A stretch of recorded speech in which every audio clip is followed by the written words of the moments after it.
Okie dokie. So today is Wednesday, June 2nd, 2021, and I call this meeting, I called the 58th Student Senate session to order at 3:03 p.m. Got my little gavel going on. So for anyone that's watching this Senate meeting, welcome. My name is David Muñoz-Sarabia, and I'm your SGA Vice President. So any students that need closed captionings, I have it on the screen for you if you're joining us on Teams. Just make sure that to turn on your live captions, to press the three dots in the corner and select the option to turn on captions. And then senators, if y'all could, just make sure that we're speaking clearly and slowly directly into the mic, just so captioning can be accurate. And then also another big thing is make sure like we have one speaker at a time. I want to go more in depth into procedure later, but let's get started. So first off, I'm going to do roll call. For senators that don't know roll call, essentially, we're doing it a little bit differently. So I am organizing everything. I'm doing it alphabetically based on colleges and then last names. So if you hear your name, please state here or present. Make sure that you unmute yourself so we can hear that. So I'm going to start off with Senator Maria. Here. Senator Andy. Present. Senator River. Present. Senator Alejandro. Here. Senator Grant. Here. Senator Maria Lawson. Here. Senator Sophia. I'm here. I promise. Sorry. Senator Luke. Present. Senator Victoria. Present. Senator Alexica. Here. And Senator Ted. Here. I believe we have all 11 senators and we have quorum present. Yay! So let's continue into today's meeting. So this is kind of the layout of today's meeting. So we're going to talk about Robert's Rules of Order and a little bit kind of very. I have a quick question. Yes. Sorry. I wasn't called for roll. Senator, are you for the summer session or the fall? I'm not sure. I'm from the College of Music, if that helps. College of Music, perfect. So I believe your name was not approved or to serve, or let me rephrase this. Cameron, the former vice president, reached out to 5 returning senators and 5 new senators, and that vote was taken the last meeting of the last session. So if your name was not added to the list, then you are not a senator for this session. However, you will be in the fall and in the spring. Okay. Does that make sense? So you are technically still senator-elect, if that makes sense. Yes, thank you. Feel free to stick around to get a little bit more of an understanding of our meetings. Just letting you know, it is going to be a little differently because we are in the summer session. So things are run just a little bit differently, but overall it's the same concept. Okay, thank you. But love your initiative. So going back to the agenda. So we're going to talk about a little bit about procedure, just a very brief overview, and then we're going to dive into new business. So we have new our Senate officer appointments, executive branch confirmation, and then we have one piece of legislation that Senator Grant introduced. Followed by that, we have I'm going to go over Senate expectations. We have executive reports, announcements, and of course, adjournment. So far, do we have any questions? And just letting you know, guys, I do have the PowerPoint. If you want to, feel free to pull up the Word doc agenda. That's also fine as well, whatever suits your boat. And these, give me 1 second. Let me start presenting this. It has not updated the latest PowerPoint. Let's try this again.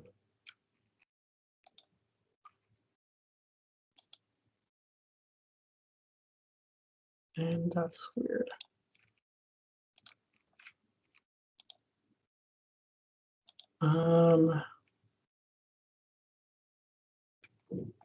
Let me do this. Give me 1 second, guys.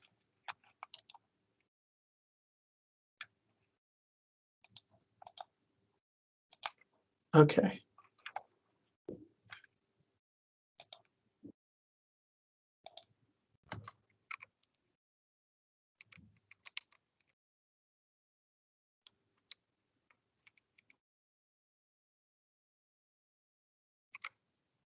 Okay. So we are going to go over Robert's Rules of Order. So essentially, what Robert's Rules of Order are is kind of a set rules for conduct at meetings that allow everyone to be heard and to make decisions without confusion. I know a lot of our senators that are returning are familiar. We're going to go over overall just a very brief summary of it. And of course, you can always find the onboarding document on Teams as well as the cheat sheet to make any motions as well. So basic sending some things are parliamentary procedures is the best way to get things done. But it only works if we use it properly. So during our Senate meetings, very big thing is we want to make sure that motions are in order, that we are making sure that we have the right steps. And we're going to go over in the next slide that members are obtaining the floor properly. So what that means is you're raising your hand with the raise hand feature on Teams, and I would have to recognize you to speak. Whenever we are making motion, it's very important that we speak clearly and concisely. So using the phrase, I move that we X, Y, and Z. And of course, obey the rules of debate.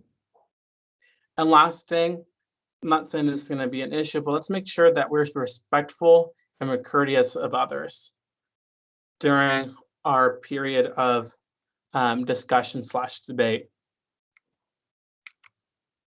Kind of a breakdown of that is, like I said, the first thing you want to do is, if you are planning to make a motion, is you want to use the raise hand feature on Teams, and you want to get recognized by me. That way we can have one person speaking at a time, so there's not confusion. Like I mentioned, senators need to make a motion very clear, very specific, if they want to take action or a position. Using the word I move is going to be very, very crucial. And of course, our motions are going to be recorded in our minutes. So if you are planning to become the next secretary, I would, I have a little notepad, making sure that we're jotting down the different motions that are being stated. For every main motion, we want to make sure that it is seconded. The reason why that's important is because not only do we want that you're not agreeing to that motion, but you want that motion to be taken in consideration. And if it's only one person kind of has that motion, no one else agrees, then we can continue on. But for every motion, I want to make sure that someone seconds it. the Speaker of the Senate or the presiding officer will restate the motion, just making sure that we're clear on what's going on. And then after that, a senator can motion to go into a period of discussion or debate. Once that debate is over, then the question is asked to y'all, and then it would move to a period of voting. The speaker, myself, will provide instructions for voting. We are going to use Teams because there's a lot of things that are differently. With today's meeting, I'm going to make the form as we go, just because we have a lot of Senate officer candidates this session. And of course, after that vote is casted, I will announce the result of the vote. Do we have any questions so far on Robert's Rules of Order? Is it pretty straightforward?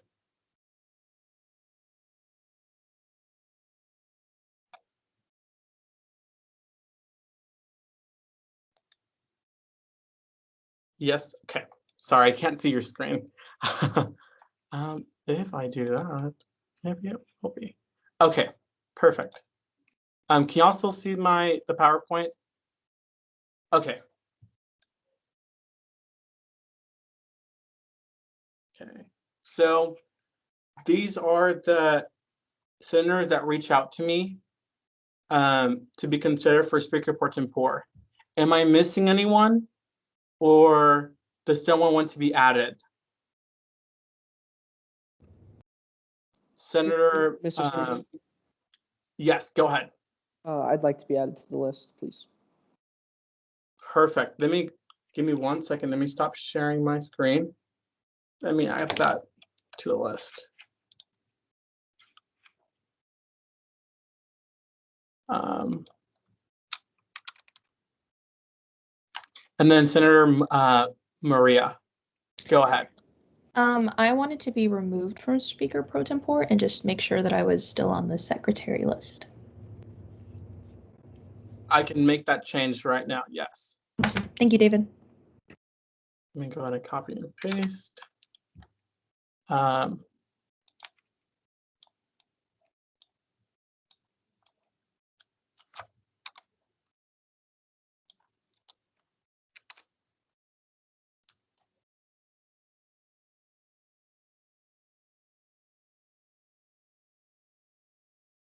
Okay, let's try this again.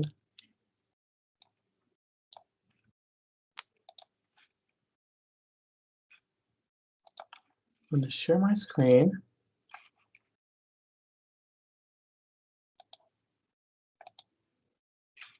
Okay. Is the list accurate? Are we good with the list? Any changes? Okay. So this is how it's going to work. So Grant's going to start us off. I'm going to give everyone their time to make their case to y'all, the senators, on why you feel like you would be the best person to be Speaker pro tempore. And we're going to move on to the next senator, which will be Sophia, then Ted, and so on. After all 6 senators have spoken, then if a senator would like to move to a period of questioning, and then once that period of questioning is over, then if the senator wants to move to a period of voting to decide that. Because there's so many senators, what I'm going to do is whoever has the least amount of votes is going to be removed for the second round. And we're going to continue until we have a senator that reaches the 2/3 threshold. Is that clear? Okay, so I'm going to mute myself. If Senator Grant from the College of Liberal Arts and Social Sciences, you have the floor. Thank you. Real quick, Mr. Speaker, is there a time limit that I have or that we have, or is it just go until we've covered it all? Preferably, let's try to keep it to 2 minutes, Okay. 2 to 3 minutes, just so, but yes, let's. Okay. Just want to make sure I didn't like, Yeah. hogging the time. Okay, so first of all, hello, my fellow senators and other members on here, such as, our prospective candidates, hopefully coming up. My name is Grant Johnson. Even though it says Joseph Johnson, I go by Grant, so please call me Grant. I am a second-term senator. This would be my second term as a senator for the Summer Senate. I served on it last year. I was the Sergeant of Arms for last year. I was also the Sergeant of Arms for the regular session that we have. I am a junior going on senior. I am a NT40 member. I'm also a member of the SAA, which is the Student Alumni Ambassadorship, where we mingle with other alumni, future alumni, for networking, for getting more funds, basically, for our school, as well as scholarships, hopefully. I have worked extensively with other past senators on here. I worked with I can't call you senator anymore, Vice President David. Past years, we were on the same committee. I was chairman and then co-chairman of the Senate Internal Committee. I have worked with the Pride Alliance. I have worked with the UNT dining facilities. Senator River Bailey and I are currently talking about future endeavors with the UNT PD. Senator Lawson and I have also worked with the Transportation Department. We got them, I don't know if y'all all learned this, but we were able to get them to slash their prices considerably for a lot of the parking passes, because we wanted to make sure that our students were able to financially be able to support something that is mandatory here on campus. As Speaker Pro Tem, I kind of hope just to be able to facilitate just better. If there's something that you don't understand and you want to come to me or send me a text or email, whatever, one-on-one, if you have questions such as, oh, what do I need to do? How do I submit this bill? What do I need to do in order to do this, or this? I also have extensive relationships with a lot of the directors and officials here on UNT. So if you want to participate or submit another bill, I've already done that. I just want to be able to make sure that the Senate is cooperating and making sure that it's flowing as smooth as possible, because I know what it was like to be a incoming freshman senator, or freshman senator, but obviously higher class, and I knew a little person, his name was Devin Skinner, who is now President Skinner, who I believe kind of took me underneath his wing and taught me the ropes of the Constitution, the bylaws, and just basically taught me everything I know. So, and I would hopefully be able to pass that on and create a legacy to where we can become a truly inclusive and just be able just help our fellow students, our constituents, and make the University of North Texas as best as it can be as the leaders of the UNT. Thank you. Is Senator Sophia from class? You have the floor. Thank you. So first and foremost, I want to introduce myself. My name is Sophia Van Boris. I am going into my 4th year of college here. I'm a political science major. Previously, I served as senator for the College of Music. I was also secretary for the Health and Wellness Committee. And I'm just really excited to get to be here with all of you today and have the opportunity to be a part of Summer Senate. So I believe that my eagerness to serve, my previous senatorial experience, and my overall dedication to the Student Government Association and the student body makes me a qualified candidate to fulfill the duties and responsibilities as Speaker Pro Tempore for the summer legislative session. I have been involved in multiple campus organizations during my tenure here at UNT that have impacted and framed who I am and exposed me to the necessary skill sets that would be applicable within this position. Being a senator specifically has provided me with an opportunity to continue refining my communication skills through my interactions with the student body, and has advanced my understanding of leadership and what it means to be a representative. My organizational and leadership experience has taught me the values of discipline and commitment. And as Speaker Pro Tempore, if appointed, I would continue to demand excellence within myself and the Senate body during this legislative session. I have a very type A personality, and I enjoy rolling up my sleeves and working hard, and I would be honored to be a liaison between the Speaker of the Senate and senators as the presiding, to assist in any capacity that I'm able to. Moreover, in the absence of the speaker, I would ensure that as a presiding authority, our meetings would continue to be efficient and prioritize serving the students. Thank you. Thank you, Sophia. Senator Ted from TAMPS, you have the floor. All right, thank you, Mr. Speaker. As you just said, my name is Tempore. I'm the senator from the Texas Academy of Mathematics and Science, and in fact, I'm a freshman senator, so I'm sure that I don't have the same list of experiences and accomplishments as Senators Joseph or Sophia. But what I do have is a vision, because the fact of the matter is this past year, a lot of students from my constituency, as I'm sure it was the case with yours, were frustrated with a certain lack of transparency that existed within the UNT administration. And a lot of them didn't realize that the Student Government Association existed as a means to protest our demands and bring forth our values in their eyes. I believe that going forward, this Senate needs to be more transparent and it needs to be more open with the rest of the student body. And as your speaker pro tempore, I will commit to working with each and every single one of you so that I can get to know your names, get to know your faces, and learn what each and every single one of you need for your constituencies. I will commit to working closely between the legislative and executive branches so that we can get our agendas passed and bring them before the administration if we need to fight for anything. I will commit to ensuring that, quite frankly, we get things done, and I will commit to ensuring that every single one of you is part of this comprehensive vision of change and reform that we were all elected on. That's pretty much it for me. Thank you very much. Thank you, Ted. Senator Alejandro from class, you have the floor. Oh, thank you, Speaker. Yeah, so just to introduce myself, this is my first year as a senator. I'm just really excited to kind of be a part of the Summer Senate as well as moving into next year. This is my second year at UNT. I just finished up my freshman year.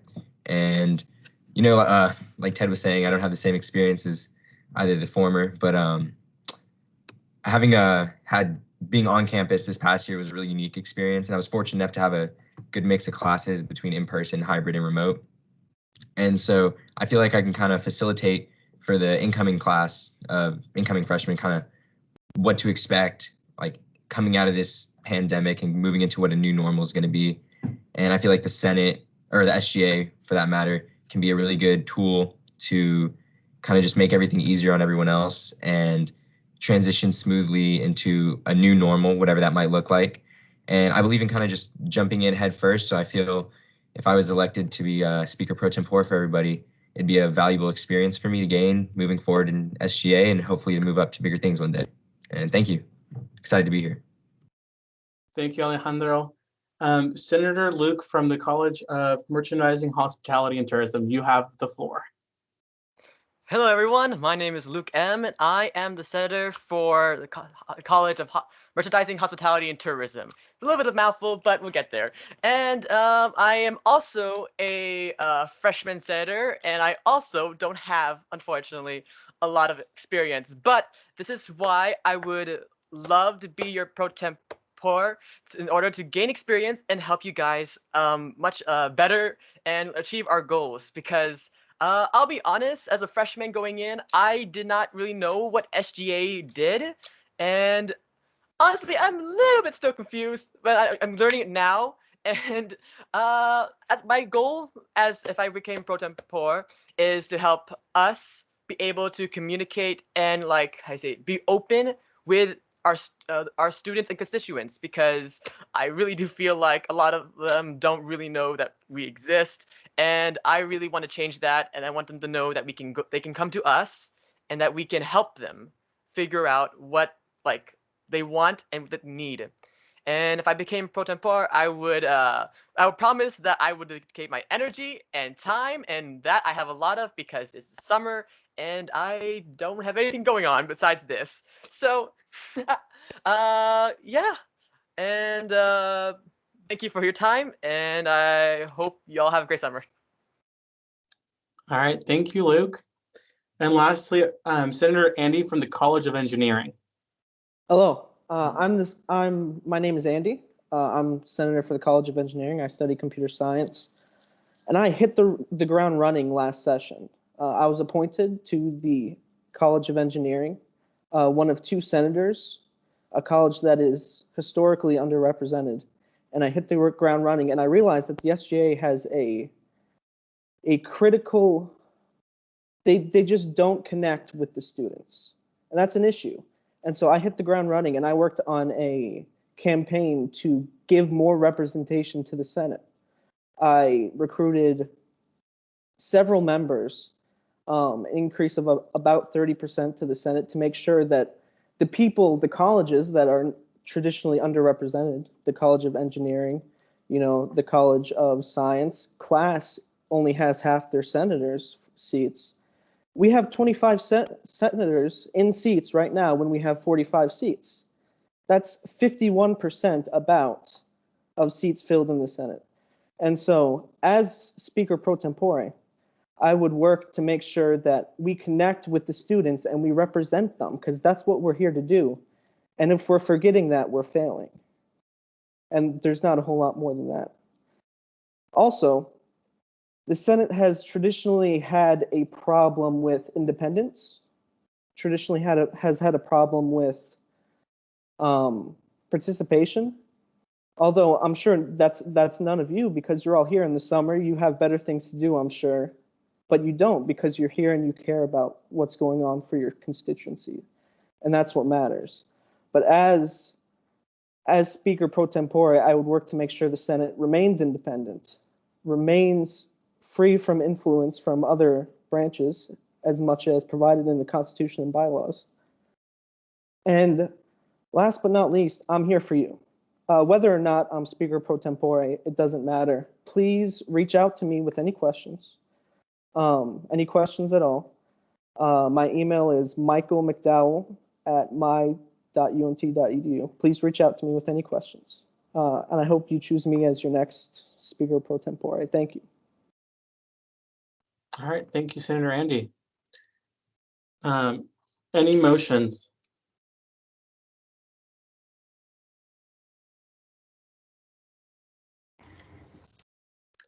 Senator Andy. Mr. Speaker, I move to a period of debate. Do we have a second? Senator Ted. I second that motion. All right. We are, it was moved and seconded to be in a period of debate. The floor is yours. Mr. Speaker, I just wanted to, any senators that had any questions for any of the nominees, I'd just like to give the floor to them and just provide this time for questions.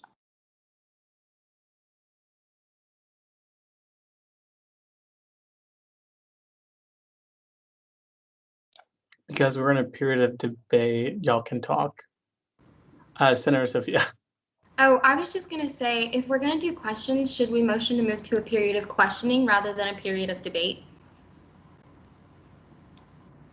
Just a thought. Should I make the motion?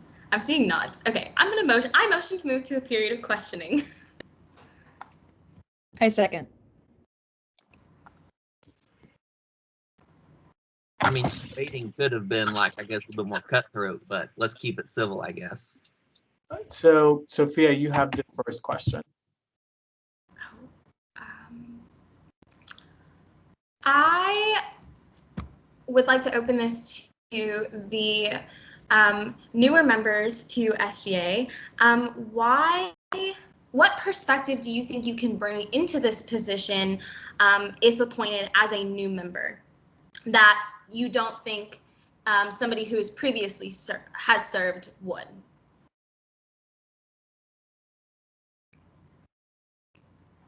Ted, Luke, if you want to, Alejandro too, if you want to take the floor. I can go first. I'd say the perspective we can bring is the fact that we were freshmen during 2020.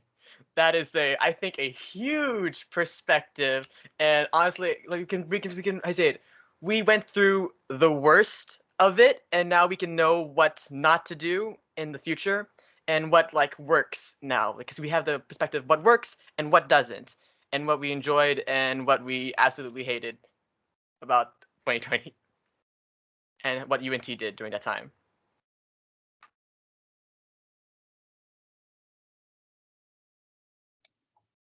Senator Ted.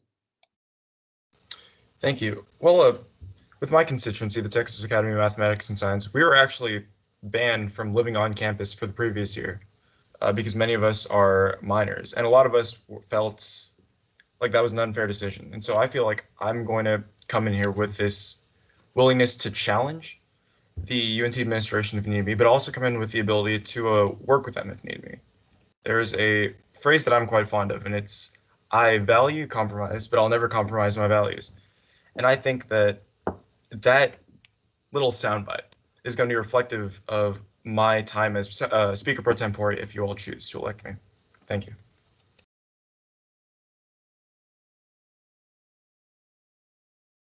Senator Alejandro. Yeah, both of them really well said. But another thing I'd like to add is just that some of the people who've been in SGA for a little while kind of might get like that tunnel vision, kind of seeing the same thing. Maybe something didn't go this way, that way. But for us as freshmen coming in, we kind of have like that outside looking in, like, okay, this is what we saw about SGA from not being there the first year. And now this is what we think we can bring, the changes we can make. Ooh, yeah. Thank you guys so much. I loved each of your responses. Senator Maria Velasquez, sorry. So I have a question for all prospective Speaker Pro Tempores. So Summer Senate is infamously known for being pretty dull during the summer. Not much is going on. So I guess my question to you would be, for anyone that would like to answer, what is your agenda or what are your ideas in order to kind of, so that way it's not just very abrupt in the fall, but we've kind of had, that train of motion. I have multiple hands go up. Give me 1 second. First was Senator Maria Larson. Oh, I had another question that I wanted to ask next. Okay. Keep your hand up. Then moving on to Senator Grant. Sorry, I'm trying to get my hand down. So, Maria, that is a wonderful, wonderful question. And I was in Summer Senate last year. I mean, my God, it was dull. But you get to learn a lot. President Skinner, that's actually where I met David there. I met Skinner. I met President Skinner there. And he actually talk to me. He says, this is actually great experience for when we come back in the fall. And thank God we're coming back in the fall where we can have more in person. It is then able to teach us that we can hit the ball running and get those other senators who are not part of the Summer Senate to then be able to go forth and just hit the ground running, as Senator Andy perfectly put in one of his in his little speech he gave. But as Speaker Pro Tem right now, I've already as a candidate for Speaker Pro Tem right now, Pro Tempore, I've already submitted a piece of legislation that would help build upon the inclusiveness and getting the word out, as SGA is, we have a student government association, because this was something I was very passionate about last year, and it ruffled a lot of feathers with the past administration. And that's why I was also a member of the David and Devin campaign, because I believed in what they've said, that we can make it inclusive and all that. It is because that is my biggest thing. As we come back in person, and it's very hard to kind of run for a position that we're going to have to run for again in the fall without talking about fall plans. But my hopes are to basically to facilitate and be able to make sure I will go to bat for each and every one of you. Again, as Andy said, that even though if I'm not elected as Speaker Pro Tempore, I will still be able to do that because I have the experience in order to help facilitate that. And I have the relationships to build the legacy, because when I was campaigning, a lot of my constituents says SGA is not inclusive. We are very petty. We can be very political. It's what even is SGA? And that is the purpose of why I want to be Speaker Pro Tempore now, because then we can facilitate getting that blueprint or that foundation for when we get back in the fall and persuade other students to then run for us to where we can fill that 45 seats. I am a senator for the College of Liberal Arts and Social Sciences class, and it is astounding on how we're the biggest college, but we don't have able to fill all of our seats. It's frustrating because I want to be able to, again, I'm a junior going on senior. I won't be here forever. I won't be able to do this. So I want to be able to pass the baton on, basically to build the legacy, to get it back up and running, because this past year, given the presidential election, was the lowest number that we've ever had for turnouts for voting. So I want to be able to build this because there's something that I'm passionate about, from building something that is broken or dying or something like that, or something that's not even there, to then building it up until where it's on its own, it's functioning. So that is hopefully what I would hopefully bring. And I hope that answered your question there, Maria, because I kind of feel like I kind of went off there. But that's kind of my 2 cents on that. And then before I recognize the next person, if we keep our responses short and sweet, just because I don't want to go on forever, questions, so we can keep it minute or less, that'll be amazing. Senator Andy, sorry. That is all right. Thank you, Mr. Speaker. Thank you, Maria, for your question. So I'm always working on SGA. This is the only thing I do. As an outgoing freshman, I see a lot of the frustrations, and so first and foremost, as Speaker Pro Tempore, I'm going to do exactly what I said. I'm going to work on getting more participation in the SGA, helping people understand what SGA does.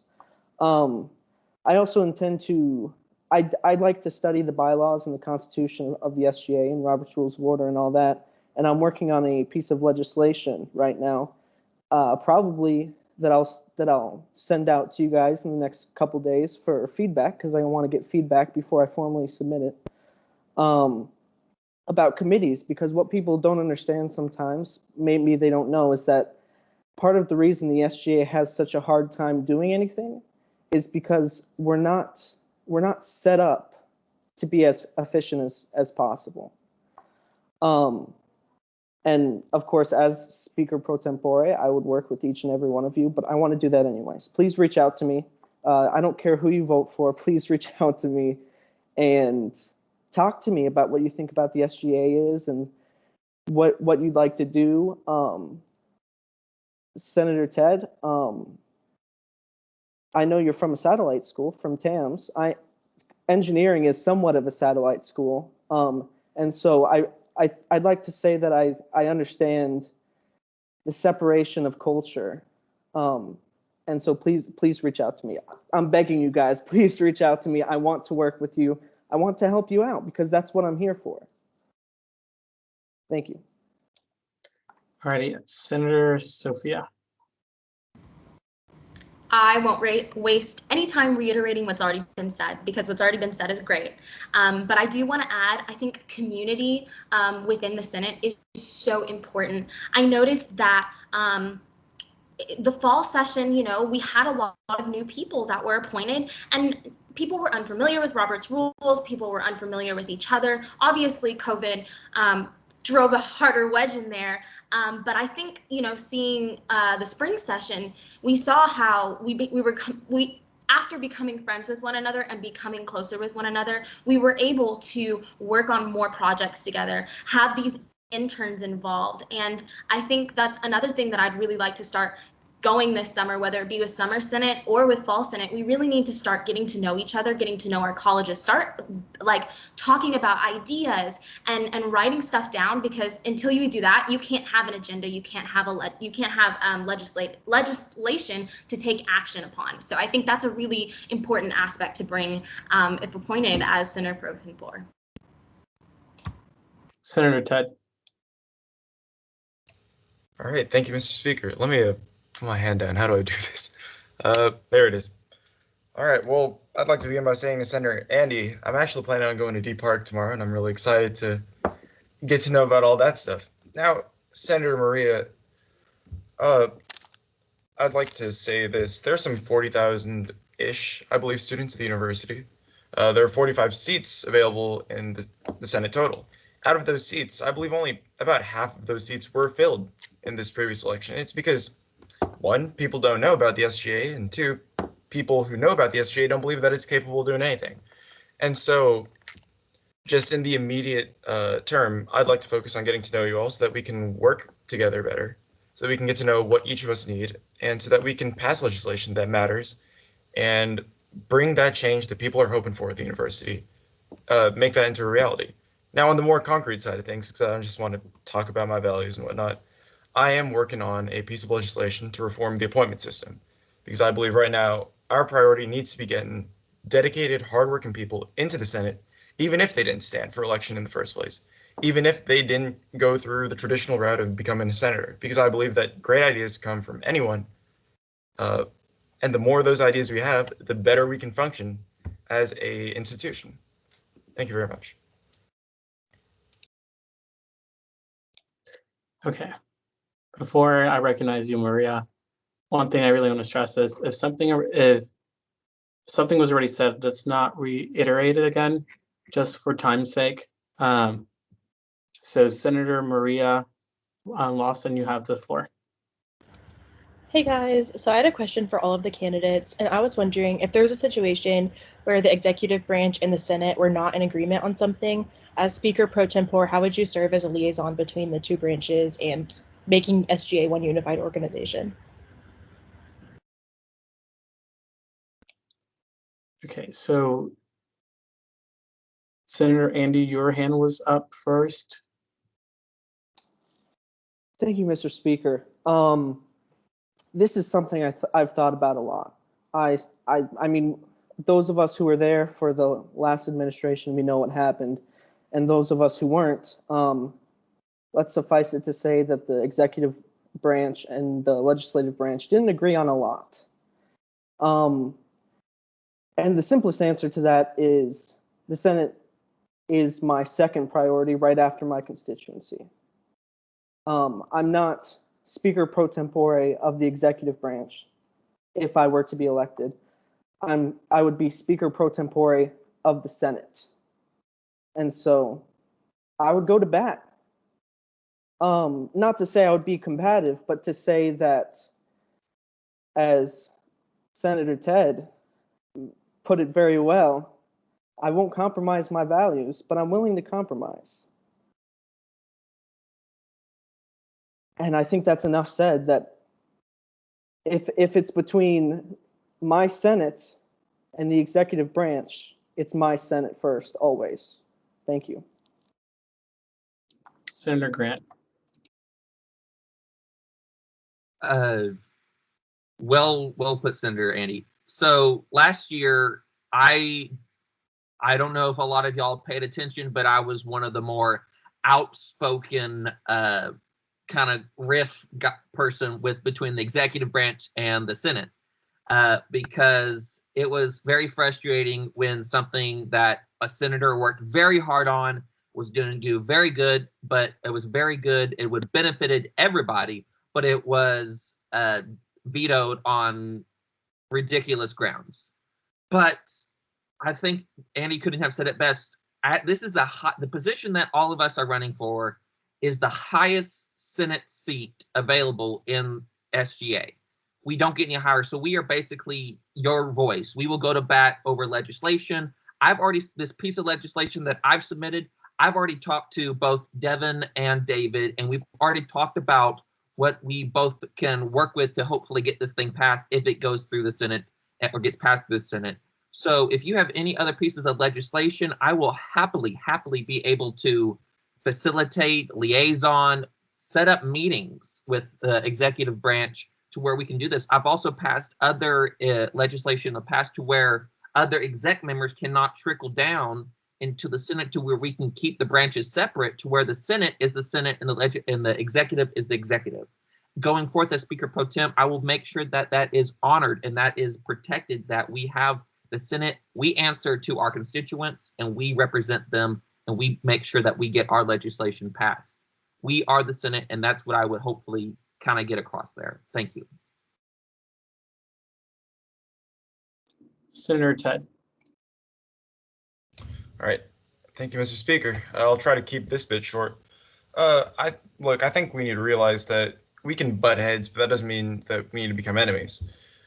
When it comes to things like legislation, and I feel that legislation is going to be the most contentious part of the legislative-executive relationship, if there is anything that has the potential to be. I feel it's going to be that. But any piece of legislation has two components. One, it has the language, and two, it has the intent that motivates it. And so if there is ever any conflict between what the legislative branch and the executive branch wants, I'm going to take your legislation.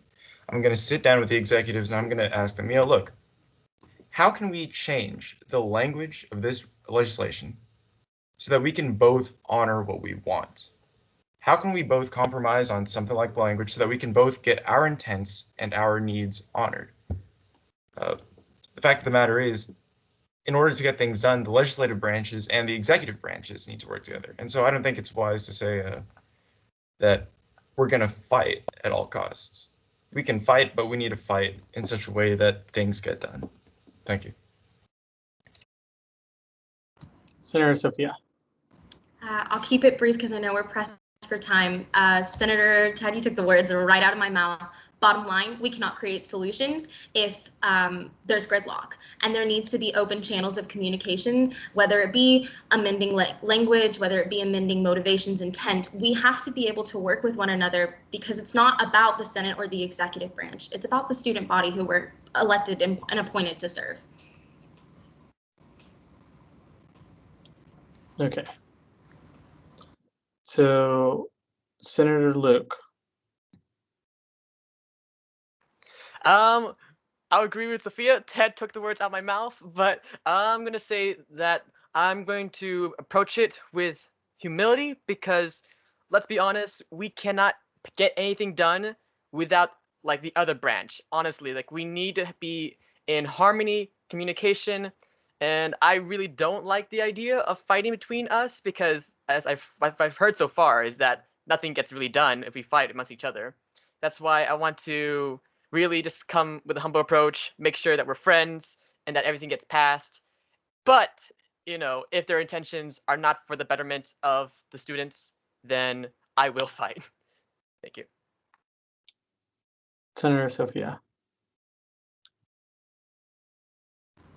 I forgot to take my hand down. I apologize. Senator Maria Velasco. Thank you. Thank you, Speaker. I move to end debate and move to a period of voting. I second that. Second. Okay, give me 1 second. So, Maria. I just want to add just real quick, and this is not doing anything. Give me 1 second, Grant. Give me 1 second. Who seconded that? I did, Maria Lawson. Maria Larson. I believe, Chris, that we need a 2/3 vote, correct, and debate. All right, guys. Point of information, call... Mr. Speaker. Huh? How much? Point of information. Yes. How much is 2/3 going to be in? I apologize. So 2/3. It should be a simple 2/3. It should be 7. That's correct. Thank you. So what I'm going to do is I'm going to go down the list again. So the motion, Senator Maria Velasco moved to end debate. So I'm going to go down the list. If you're in favor, say yes, and if you're not, then say no. Senator Maria Velasco. Yes. Senator Andy. Yes. Senator River. Yes. Senator Alejandro. Yes. Senator Grant. Yes. Senator Maria Larson.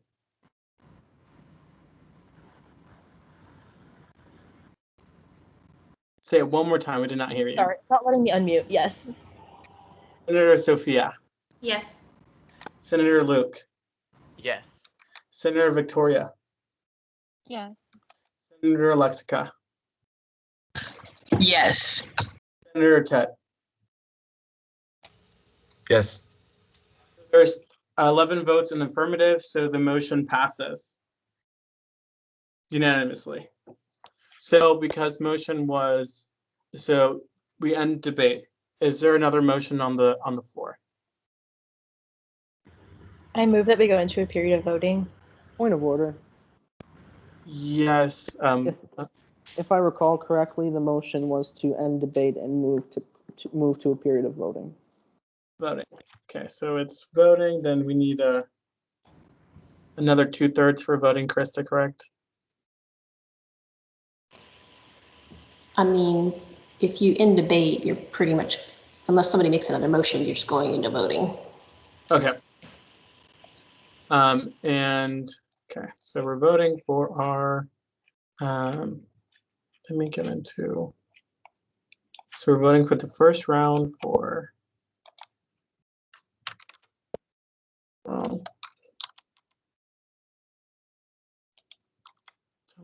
Give me 1 second, guys. Let me get you the link to vote for candidates for Speaker Pro Tempore. If I can get this to work. Okay, so in the Teams channel, so it should be Summer 2021 Senate. I'm gonna post a link, and you'll cast your first vote for Speaker Pro Tempore. You only have to choose one person, and then whoever has the least votes, that person will be cut off. So voting has begun, and I will play some music because it's tradition. I'm gonna play 1 O'Clock Band. If you don't know who they are, they're famous. David, I'm sorry. Where is it at? Which channel? It should be under Summer 2021 Senate. Thank you. David, I think you meant the 1 o'clock lab ban. Thank you.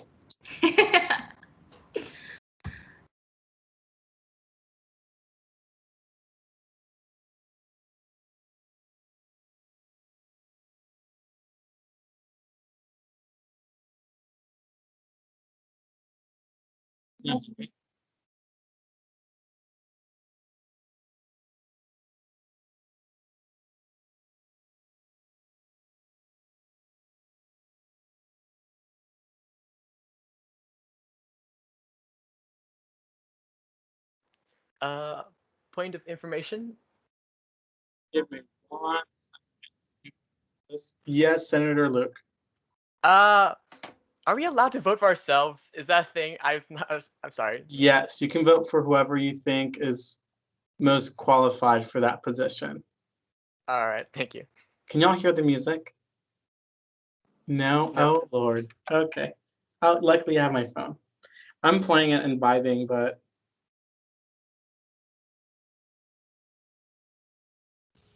so far, guys, I only have 10 responses. If you have not casted your vote, please do so now.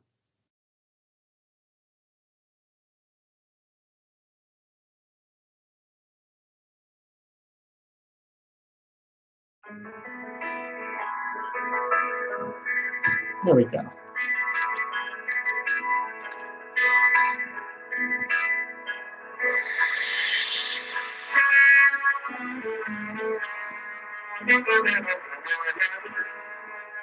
Perfect.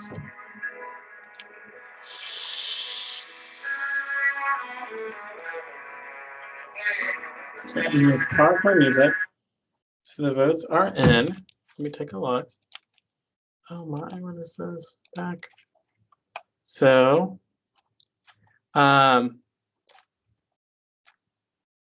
we can, so let me share my screen so y'all can see the results. Is my share screen? Can y'all see my screen? So this is for the results of the selection. How we move along, we can do another round. taking the person with the least amount of votes, or unless someone wants to motion something differently. And there is a motion, and okay, let me see. Senator Maria Velasco. So since we saw the top 3 candidates, I move that we just vote for those last 3. So David, if there's a way for you to just put those last 3 names into a form, just vote on those 3, kind of speed up time. Is there a second? Victoria second. I saw Grant first. Okay.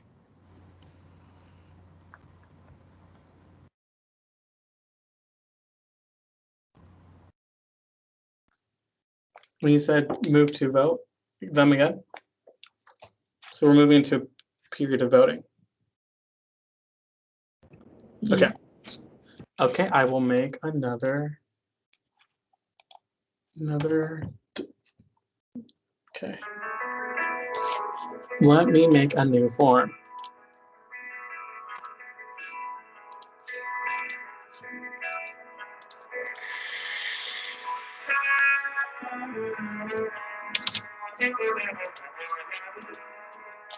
What's the name of this band again? It's very soothing.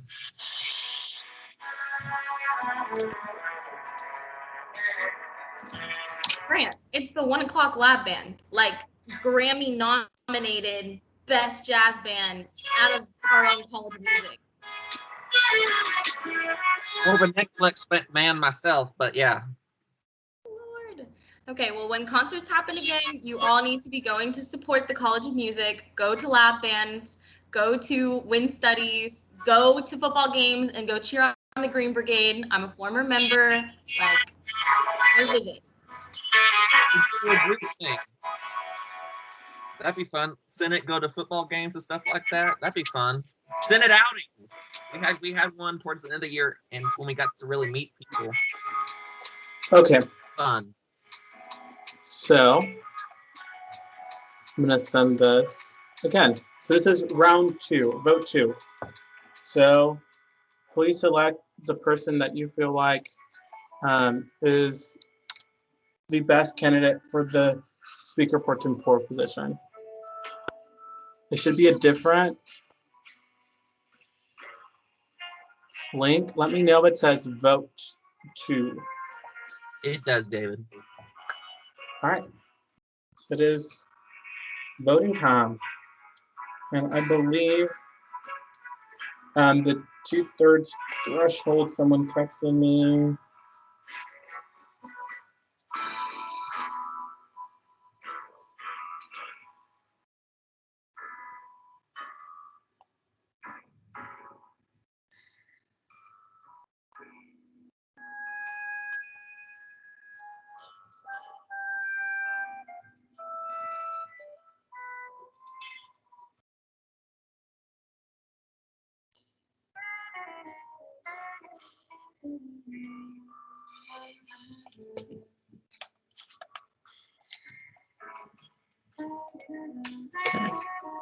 I have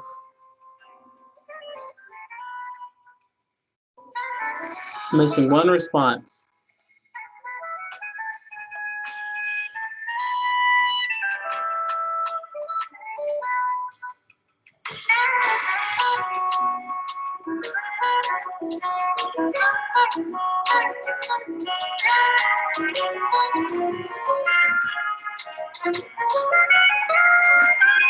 Perfect. Okie dokie. Stop the music.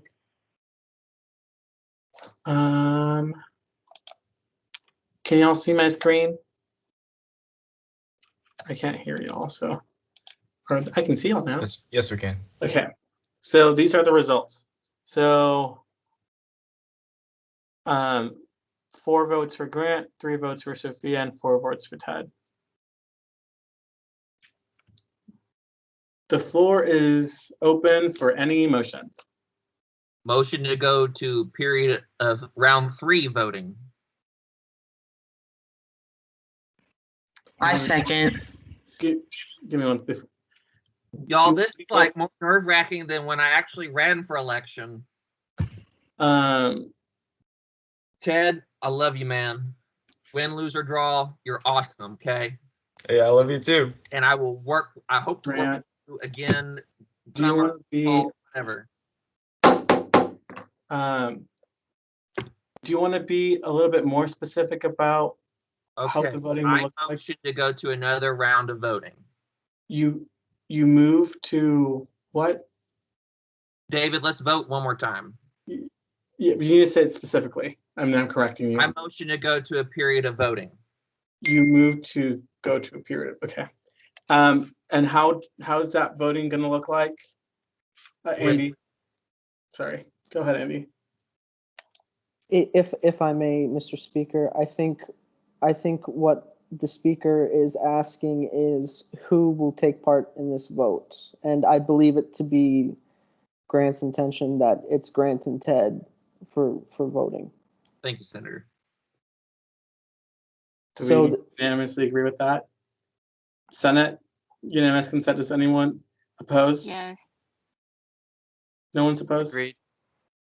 Okay, so just asking a little bit clarification because it's important to be specific and concise. Okay, let's do round 3.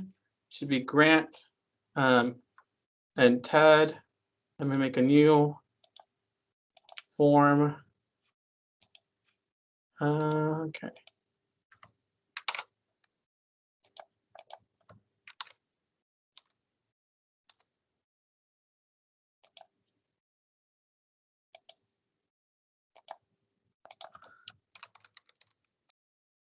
And just letting you know, you need 8 votes in your favor to be the next speaker pro tempore. It's in bylaws. Okay, let me do. David, I have a question. Yes. What happens in the situation that someone does not get a 2/3 vote, but it's only out of 2 people? Like if it's like a little more than half or something? That is a great question. Y'all would have to decide amongst yourself. I can't. There's nothing in the bylaws that lays that out. Y'all would have to motion something and agree on that. Okay, so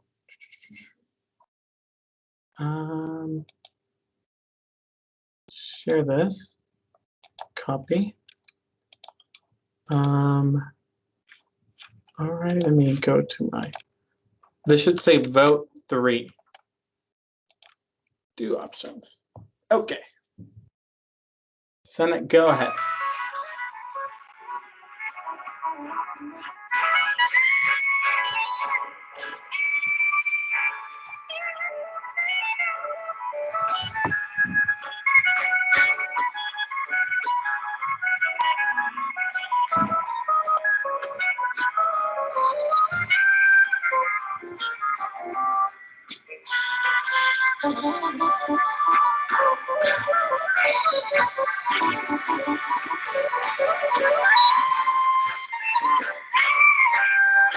Okie dokie. Votes are in. Okay. So we did not meet 2/3, but here are the results. Senator Grant with 7 and Senator Ted with 4. I'm going to stop sharing. The floor, so because there's not, Senator Andy. I move that the nominees, Senator Grant and Senator Ted, are given an additional 2 minutes to rediscuss their platform, and then we retake the 2/3 majority vote again. Is there a second? Oh, there's an objection. Sophia. Sophia, go ahead. I move to motion that we elect Grant as Speaker pro tempore so we can get to our other nominees. Point of order. Senator Andy. the motion needs to be disposed of before other business can be taken up. Mr. Speaker, point of information. Okay. I'm sorry. Yes, go ahead. Can I just like withdraw my name from the ballot? You can. All right, I'll do that in that event. So okay, so Ted, there's a lot of motions. So because, to my understanding, because Ted removed his name, go back to the point. Mr. Speaker, yes. I withdraw my motion. Perfect. Okay, so Sophia, your motion's in place. So you motion to nominate Grant as, or to elect Grant as the next Speaker pro tempore. Is there a second? I second. Yeah, second. Okay, so Victoria seconds. Does anyone object? That wasn't me. It was Maria.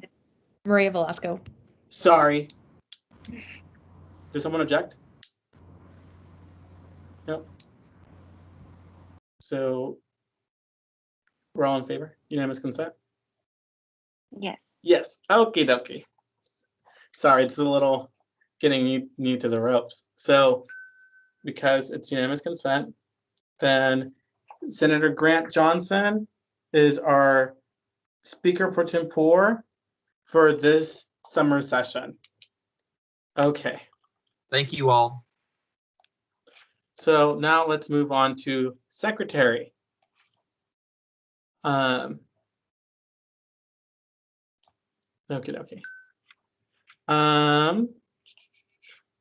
Senator Maria Lawson, yes. I would also like to run for secretary. Okay. So because Grant, you were elected as Speaker pro tempore, do you withdraw your name from running for secretary, correct? Your He's name was ineligible, Mr. Speaker. Yes, that's what I'm saying. Just I'm removing your name, and I'm gonna Senator Maria. Let me scroll up. Pictures help. Okay. Make it a little bit easier.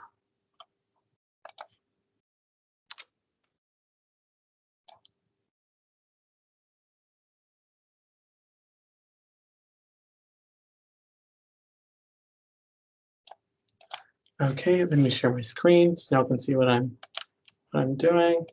I just made it easier to add. Okay. Can we see my screen? Yes. Technology is fun. Okay.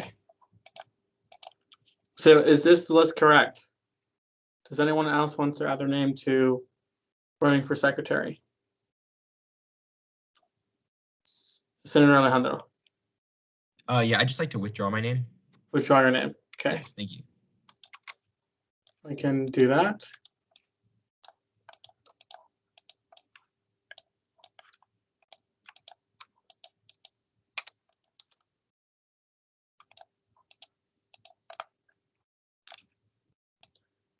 Oh, yikes.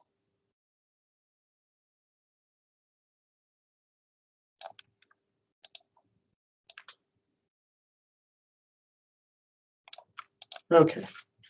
Let me share my screen one more time. Can you see my screen? No, is that it? Okay, perfect.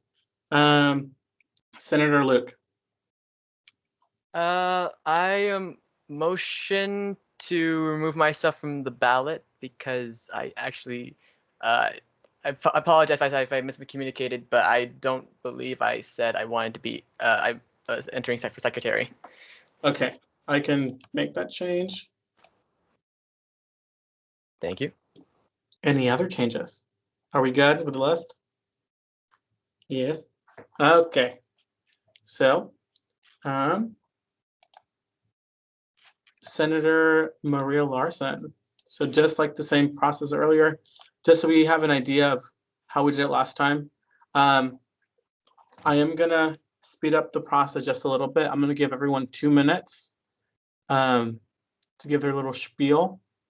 And after everyone's done speaking, we'll open it up to period of questioning. Biggest thing is during the period of questioning, let's not reiterate things that's already been said before, but Senator Maria Larson from class, the floor is yours. Hi, everybody. So to reiterate what David said, my name is Maria Lawson, and I'm a senator for the College of Liberal Arts and Social Sciences. This past year, in the past Senate term, I served as the Senate Secretary for the spring semester, so I've already held this position, so I know exactly what to do and how to fulfill the roles. And in this position, I kept detailed minutes and voting records of every meeting, and I feel that I can do the same in this term, and really making sure that all of our minutes are concise and clear and easy to access by the student body. Also last year, I served as the chairman of the Student Wellness Committee, so I'm familiar with working with senators to achieve a common goal. And also last year, I worked on pronouns to get legislation to get pronouns on student IDs, as well as the legislation Grant was talking about for parking prices to get down. And right now, I'm working with dining services to work on legislation to get more sustainable dining services. And as far as my qualifications go, I find myself to be very diligent, observant, and detail-oriented. And all of these skills can translate into the secretary position and getting detailed notes that are very accurate and on time and it's important for the student body to be able to get those minutes. And I am a journalism major, so it's my whole major to report on events and take detailed minutes and make sure that the information at hand is being portrayed accurately. So I feel like I can use these skills in the secretary position. I also have skills in communicating with the team and working with others through my experiences in SGA and outside of SGA, most notably being the North Texas 40 president and the student director of UNT Homecoming. And I think the skills I've learned in these roles I can use in SGA to really make sure everyone feels included and heard and that everyone has a voice in SGA. And last year, I did have perfect attendance at meetings and office hours. And so you really need someone for the secretary who's going to be present, available, and ready to work and learn and collaborate with others. And I feel like I've already demonstrated that through my last term, and I would like to carry that over into the summer. And also, I would just like to serve on the Senate Officer Board to increase Senate engagement and make SGA a home for everybody and make sure everyone feels their place. And our new members are onboarded correctly, and our returning members feel like they still have their hand and they still belong, and just making sure that SGA and the Senate especially is the best place for all of us together. And I think that during the spring semester, I was able to learn a lot of things about how to be a secretary, and I would like to continue learning and improve my skills and continue that throughout the summer. And also, I learned about accessibility for students, and so that includes using blue fonts for students to be able to read it the best, and just make sure that it's very clear and concise for everybody. So, thank you. Yeah, sorry, someone messaged in the chat. Yes. Give me 1 second. Let me make that change. So Senator Ted, if true. So the next person that has the floor is Senator Sophia from class. Hey guys, so I believe that the Secretary of the Senate serves a crucial and significant role within the Senate body in maintaining records that are ultimately used by both the Senate and student government as a whole, ensuring that legislative meetings, attendance rolls, voting records are kept concise and up to date is vital as an indication of the legislative intent of our bills and resolutions that we ultimately create. As legislation is crafted, debated, amended, and approved or rejected by the legislature, it's important that everything is accounted for. And not only that, but these records are provided for the purpose of better serving the student body and allows them access to what happens during our meetings if unable to attend, so that they, the students, can continue keeping the senators they elected accountable within their constituencies. I would be honored to serve in this position and will guarantee that the records produced are impeccable and well written. And as a political science student, I believe my writing abilities are very well crafted. And my previous leadership experience in keeping records has provided me with the necessary organizational tools to do so. As I mentioned while we were voting, I was a member of the Green Brigade Marching Band. I served as the uniform manager.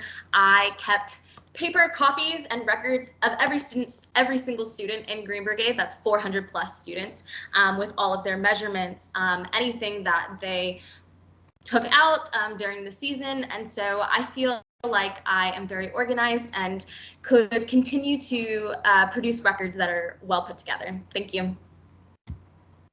Senator Maria Velasco, you have the floor.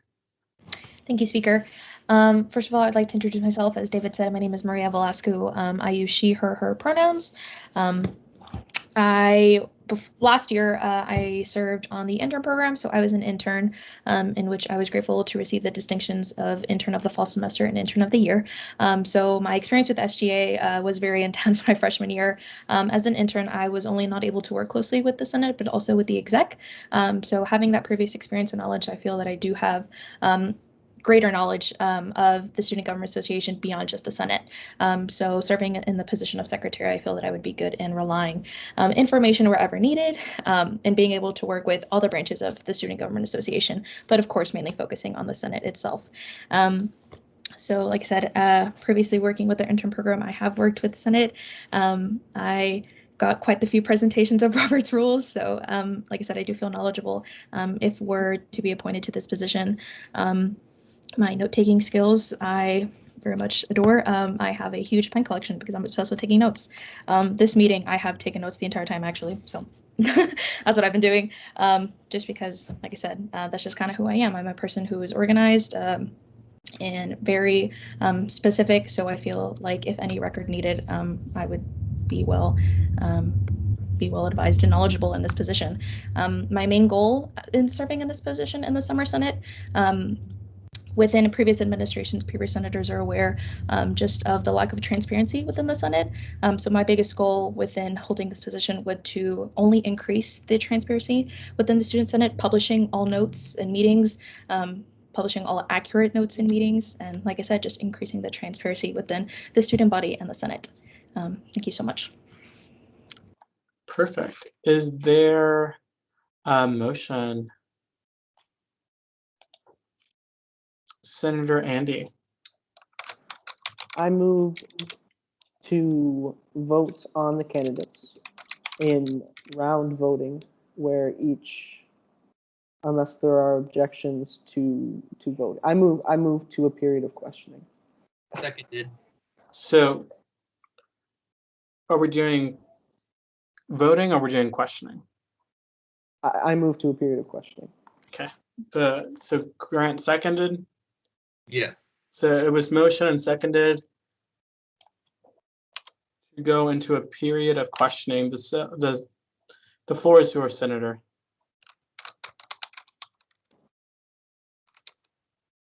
Maria, Senator Maria, have you really been taking notes this entire Miss Which Velasco? Oh. Have you really been taking notes this entire time? Yes, Andy, if you would like to see, most of my notes actually have timestamps. Oh my goodness. So yeah, that's just who I am. I'm a very detail-oriented, note-taking person. That's very impressive. That's very impressive. Thank you. Any other questions? I have a question. Go ahead, Grant. So obviously, to me, it's a little funny a little bit that we have two Senator Marias, both going for the secretary position, and I kind of have a question for you both, kind of different. For Senator Maria Lawson, you were the secretary last year, and you kind of came into that, for those of you who don't know, after David, there was this thing where he kind of got kicked out of SGA, then came back again for secretary. And then Senator Lawson was kind of a battlefield promotion and jumped in with very big shoes to fill. Do you believe that you were able to continue the wonderful job you did before, or do you think it's time to pass it down to the future generation, and why or why not? I think I definitely have the skills necessary to keep doing a great job in this position. I'm super enthusiastic about SGA, and I love being able to serve as much as I can and do all that I can to help each other. And because I have strong reporting skills, I think that secretary is the seat that I suit the best, because I am able to take notes and report on events and things that have happened. And last semester, whenever I was in the spring semester, because it was my first semester in the position, I did face some trial and error, trying to see what works, what didn't, working with the officer board and the executive branch. And I think that the skills that I've learned through that, I'm able to carry out through this semester. And so I've already gone through the trial and error of what I need to learn, and now I know it. And so I think throughout the summer, I can just continue perfecting my skills and continue to take in feedback from others to improve what I'm doing, and taking feedback on a rolling basis to ensure that everyone feels heard and that the notes accommodate everybody. And I just want to continue learning and growing. And I don't think that I just hit a dead end and I'm just going to keep doing what I did, but continue to grow and serve SGA as much as I can. Is there another question? And then I kind of have one again for Maria V. If no one else has one. Does someone else have a question? All right, Grant, the floor is yours. So Maria V. Velasco, you're obviously, from what you just showed us, you're very detail-oriented and you seem very passionate about writing. However, you are a new senator coming in, and Maria L. said the benefits of holding the position beforehand, it shows that she would set her different from you. How would you then respond to that being the new fresh thing coming in? Thank you for your question, Senator Grant. So as I previously stated, even though I am a newly elected senator, this is not my first experience with SGA. I was an intern, like I said before, throughout the entire year, so fall and spring semester, and worked very closely with both the Senate, the entire Student Government Association itself. Actually, Mr. Vice President David, Speaker David, I was actually his intern for the Senate. So even though I did intern for the entire Student Government Association, I was paired specifically with David. And I feel that the knowledge that I gained from the Senate, from David, as we all can tell and as we all can see, he is extremely knowledgeable about rules, procedure, how it goes. I was able to co-sign a piece of legislation with David. So a piece of legislation that did pass through the Senate has my name on it. So like I said, even though Senator Maria Lawson does have the previous experience of holding an actual Senate seat position, I do not feel that I lack any experience in any way, just because I do, like I said, have had that previous experience kind of from behind the scenes. So I was able to see all of the ins and outs of what it is to be a senator, holding a seat, passing legislation. I was able to intern David while he had the secretary position. So I also saw all of his detailed notes, kind of, like Maria said, what worked, what didn't, and just kind of how to best present that. And my hope, again, if appointed, would be just to do that. Is there any questions or motions on the sales floor? Senator Andy.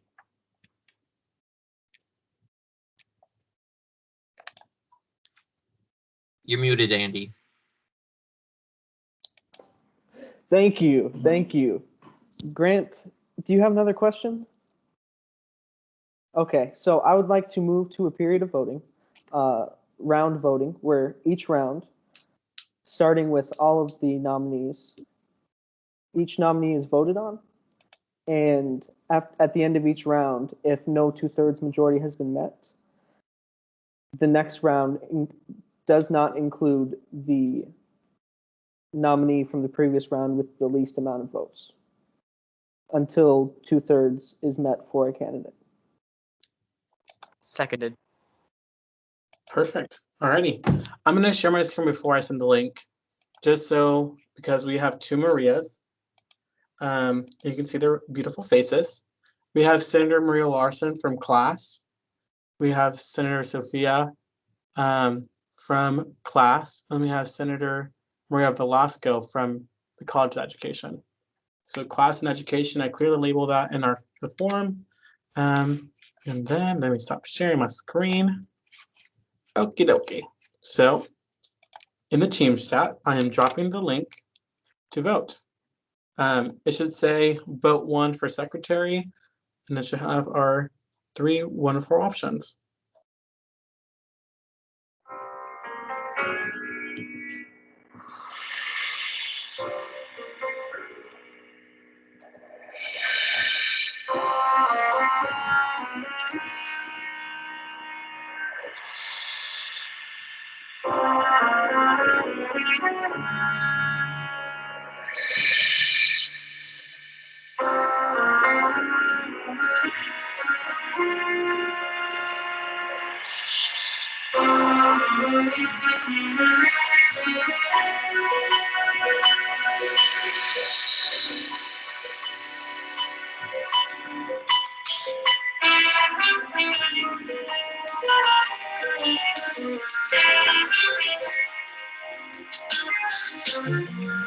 Missing one vote.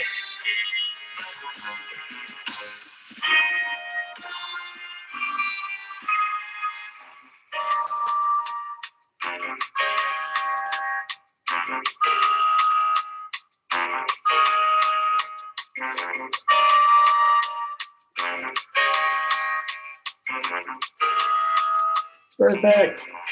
Okie dokie. Let me share my screens. So here are our results of our first round of voting.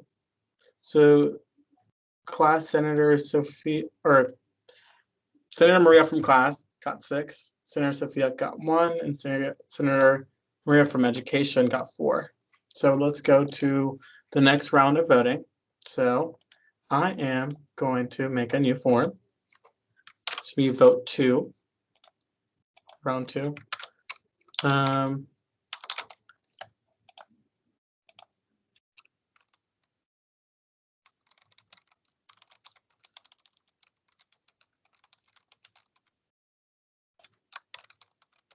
Remember, clear distinction, class, and then education.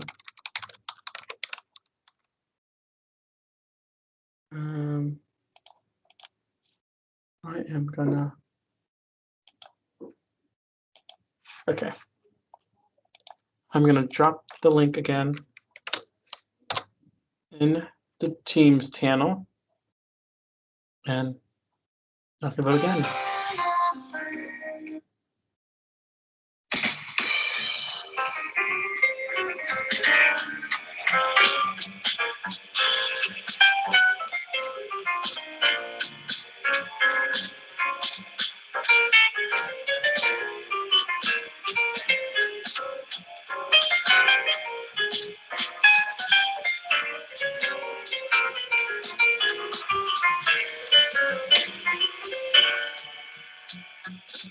Point of information.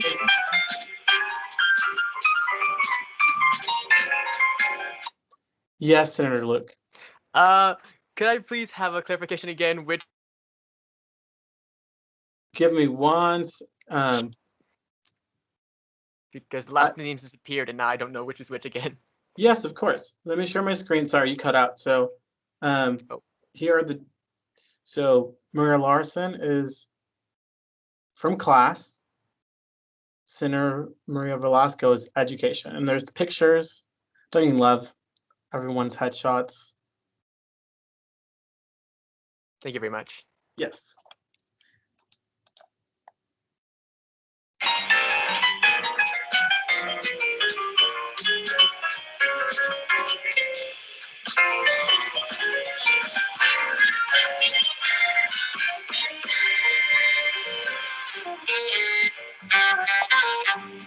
Okay, the results are in. Let me share my screen.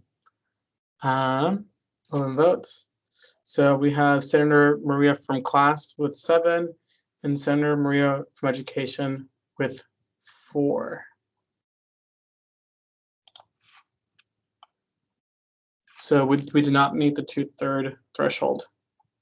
Is there a motion on the cells, or a motion on the floor?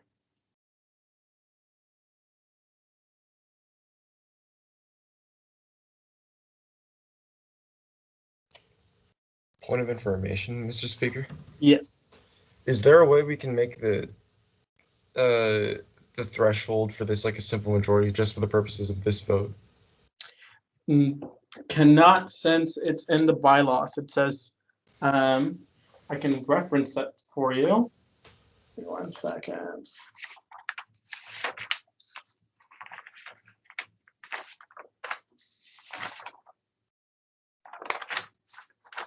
Under Article 1 of bylaws,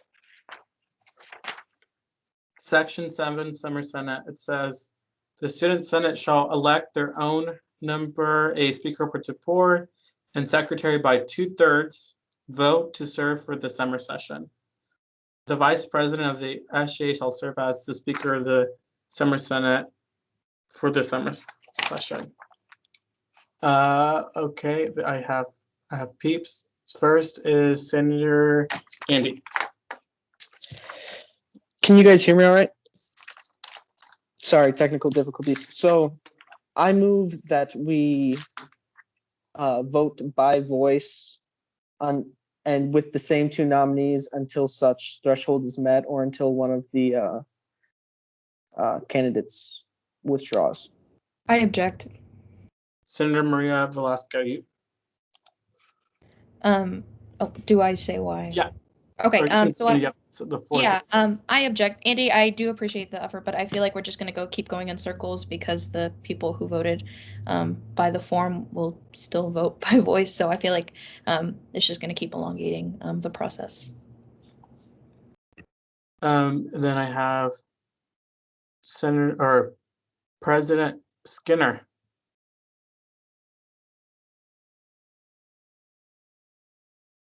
I need to be recognized. I recognize President Skinner to speak. Is there an objection? Second. Okay. Devin, the floor is yours. Could I recommend, I know this isn't ideal considering we've been in a long meeting. Also, hi, y'all. Sorry.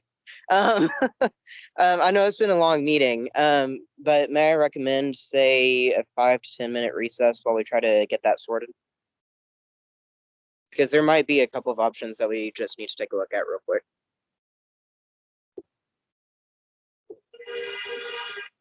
Is there any motion? All right, sorry. Senator Andy, your hand was up. I'm sorry, I never put it down. Okay. Any motions on the Senate floor? Senator Luke.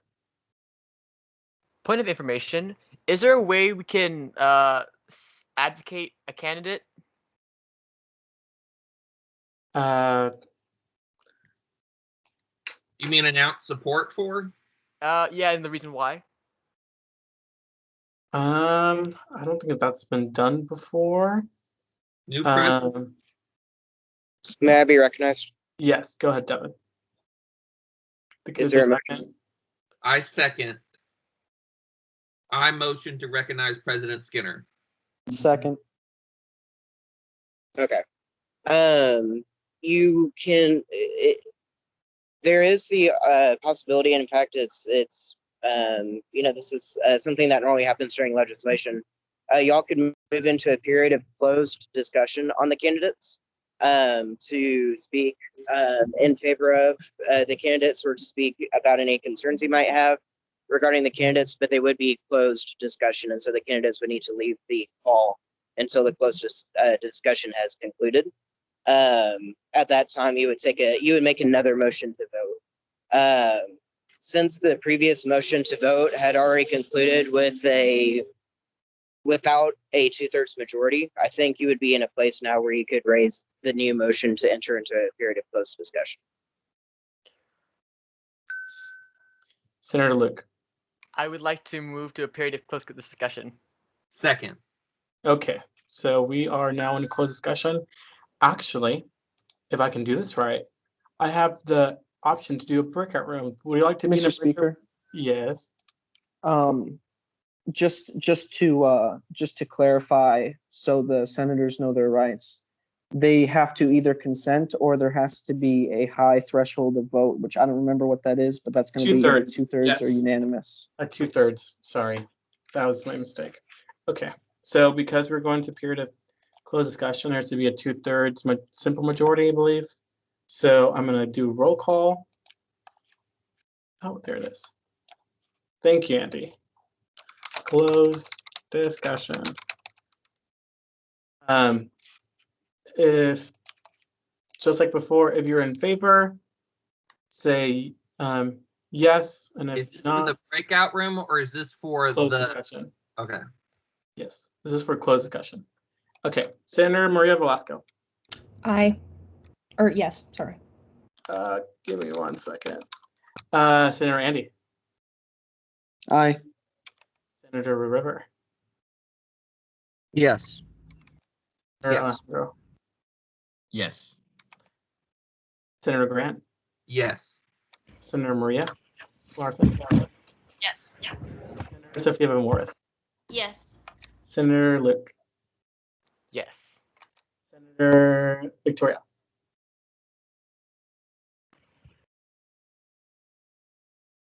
Senator Victoria,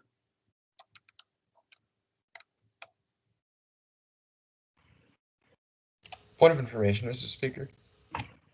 yes. In the event that a member has technical difficulties, how would parliamentary procedure handle that? Their vote would be it would be considered abstained. So Senator Victoria. Okay, that would be an abstained vote. Senator Lexica. Aye. And last, Senator Ted. Yes. So there is 12-1. The motion passes. We're now in a period of closed discussion. So I'm going to do a breakout room unless y'all want to both leave the call. Y'all can both decide. Let's do breakout room. Okay, so breakout room. If you can. I've just never done it. I think it's Yes. and everybody logging off and logging back on kind of. I would manually put both Marias into a room. Mhm. Slide participants. So, okay. And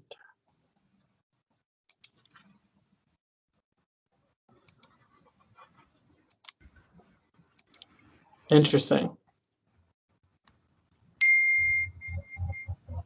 Okay, because Senator Victoria Velasco does not have the latest version of it, I'm just gonna have both of y'all leave the call. So I'm gonna, I think I can boot you off.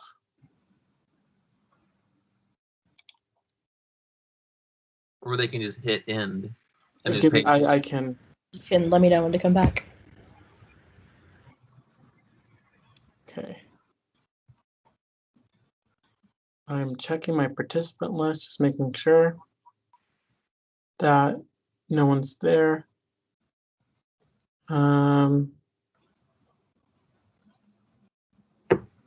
Okay. Devin, you have your hand up. Can someone recognize Devin? I move to recognize Devin. Second. Okay, Devin. My apologies. I didn't take down my hand. Oh, okay, sorry. Okay, we're now in a period of closed discussion. The floor is open to anyone. I'd like to go first if that's okay with everybody. Point of order. Yes. Since Luke made the motion, he should go first in debate. Yes. All right. I can move to go forward. I'm gonna make it as quick as possible because I really just want to say this real quick. I would like to advocate for Maria Velasco. Is her name? Last name right? Velasco. I'm sorry. The one with Velasco is the detailed notes person. Velasco, yes, because first off, she is new and it's also the summer senate. So I would like to say because the summer senate I've heard so far nothing it's dull I've heard and it's not much I say it effort semester and so I was hoping to because the other Maria she already was secretary I believe and she already has experience. She has a lot of experience. I would just like to give the summer a relatively easy, not much responsibility compared to fall semesters and spring semesters to Maria Velasco just to give her experience since she is a freshman and she's starting out and just give her the opportunity. And that's it. I'm sorry. Senator Andy. While I don't necessarily agree with the point just risen, I think there is something to be said about increasing body participation with a freshman senator serving as officer. If that is something more than some people are interested in. I think there's something to be said for, people being able to see that the Senate is open to anyone, and anyone can succeed in the Senate to a high degree. It certainly seems as if she's capable of the position, and it certainly seems that she's driven and has a somewhat natural aptitude for it. And that's all. Thank you. Someone's mic is on. Can you please mute it?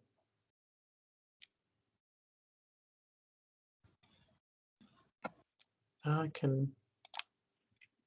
There we go. Senator Grant. Take my hand down. So I get that we're advocating for the fresh face, the new experience. But here's the thing, though. This is the summer Senate. This is the moment to learn. And the best way that I've learned is kind of watching others in that kind of sense, watching the people who facilitate. I would like to remind the Senate that Maria Velasco can then run in the fall/spring because Senator Maria Lawson will not be a senator for next year. She was only for the summer Senate only. So this would be a good learning experience for Maria Velasco to kind of be like, oh, this is what the Secretary of the Senate does, and learns like that. We all know she's qualified for taking notes, but it is so much more than that. And that's why I would argue for Maria Lawson, who was the other person and not the other senator who showed you all her notes. That's what I would advocate. So then Maria Velasco can then watch, observe, and then run for that and be there for the full semester, the full term of the SGA Senate, if she wants to run then. My 2 cents. Senator Sophia. I just want to say that I agree with Grant, and I think it's really important to understand that both of these positions that we are voting on now will be available for the fall, for the fall and spring sessions, which means that any one of us who either ran today and didn't make it, or wanted to serve in the fall, can look to Grant, and I'm advocating for Maria Lawson as a peer mentor in order to fulfill those shoes the way that they have in the past and the way that they will this summer when it comes to revoting on these positions in fall. That's all. Senator Ted. Thank you, Mr. Speaker. It does seem that Senator Maria Lawson has a simple majority, even though she lacks a 2/3 majority by 1 vote. And I do fear that if this becomes a long, drawn-out process, 1, time, and 2, there is the possibility that tensions are going to be high in the Senate. And so I do believe that it would be appropriate for those of us who did vote for the other candidate to vote for Maria Lawson, not necessarily as a matter of personal preference, but just as a matter of unity within the Senate, so that we can get on to things that will affect the student body and affect the change that so many of us were talking about today. Thank you. Well put. Well put. Senator Andy. I think Senator Ted is correct. Maybe we should just get on with it. If we can get a couple more people to, and you don't have to say it out loud, but just to agree that maybe we should vote in Miss Lawson.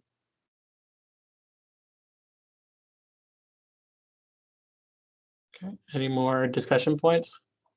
Just letting you know, if it's already been mentioned, let's not reiterate it again. Senator Grant. If there are, we've all pretty much advocated, we've all made great points. With that said, if no one has anything else, I motion to bring, I forget what the exact language is for this, but to bring them back and go to a period of voting for the 2 candidates, Maria Lawson and Maria Velasco. Seconded. So you move to end close discussion. Close discussion, and then move to a period of voting on the 2 candidates, Maria Lawson and Maria Velasco, for the position of Secretary of the Senate for the summer Senate. Krista, to end closed discussion, do we need a 2/3 or no? No. Okay. Okay. So I'm going to call them back. So you said go to another period of voting? Another period of voting, correct. Okay. I will call them.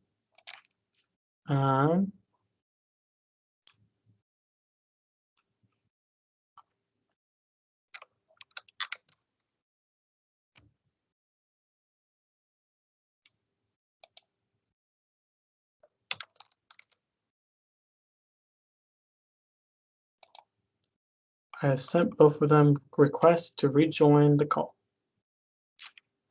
Okie dokie. Now, with that being said, I am going to make a new form.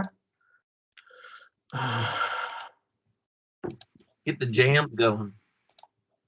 Vote number 3.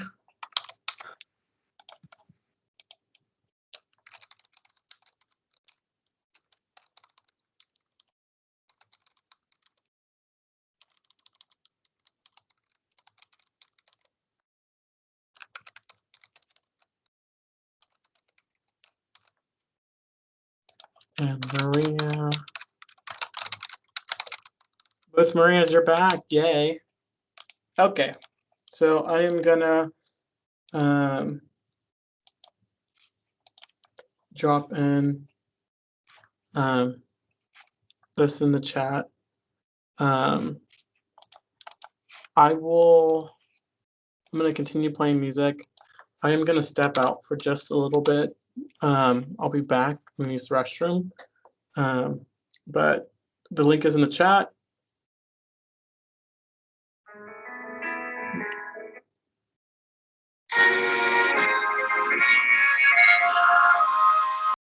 Hey David, could you please share your screen?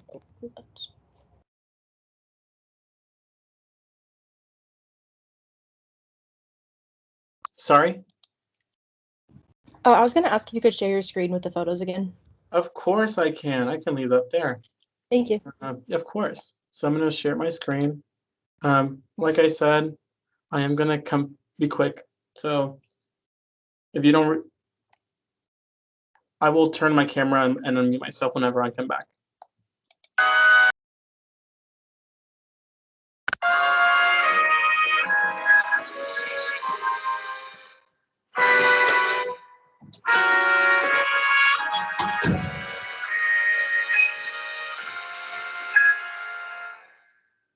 You go to my head and you linger like a haunting refrain, and I find you spinning round in my brain like the bubbles in a glass of champagne. Go to my head like a sip of sparkling burgundy brew, and I find the very mention of you like the kicker in a julep or two. The thrill of the thought that you might give a thought to my fling casts a spell over me. Still I say to myself, get a hold of yourself, can't you see that it never could be? You go to my head with a smile that makes my temperature rise, like a summer with 1,000 Julys. You intoxicate my soul with your eyes. Though I'm certain. Okie dokie. Let me share my screen. Oh, sorry, I was running back. Maria Larson from class, you are our new secretary with 10 votes. And then Senator Maria from Education received 1 vote and was not selected to be the secretary for this session. Thank you guys. I really appreciate it. And I'm super excited to serve you guys. Okay. Alrighty, guys. So let's move on to the next item of business. Now we are moving into election branch or executive branch confirmations. Gavi, are you on the call? Hello, yes, I am. Okay, I'm gonna share my screen with y'all. So how this is gonna work is we can do it two styles. We do a block vote, and someone would have to motion that and have so how that would work is every nominee for the executive branch would make their case, and then after everyone has made their case, we can go into a period of questioning, and then we can do a block vote, so one vote for everyone. But of course, y'all would have to decide that after, or you can decide that now, whatever works for the Senate, just to be a little bit easier on time. Are there any motions? Because we can do it individually, but after they give the spiel, we do everyone one together.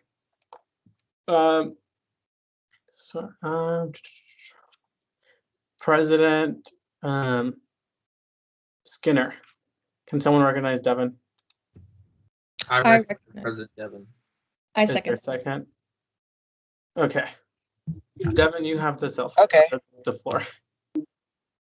Okay.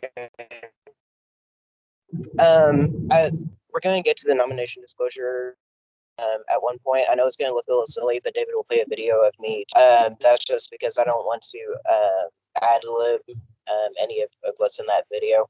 But anyways, we'll get to that in a minute. I will say we're at 4:55, so we've been in the meeting for about 2 hours. We've had 2 appointments.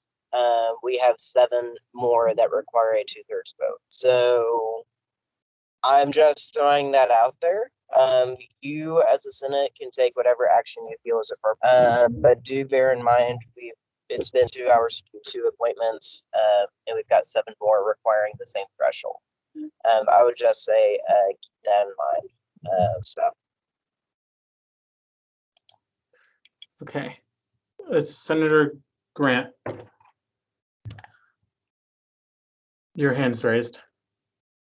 This is just a point of inquiry. Are we, and this is obviously out to the entire Senate, can we extend our meeting time to fit everybody in, or is this going to be an executive decision where we end, and then y'all just establish we have another meeting down the road? If we're running low on time, because we do have 4 minutes till 5. So we can continue with the meeting past 5. If we need to, but what Devin was saying is, if we decide to continue, do we want to just do a block vote?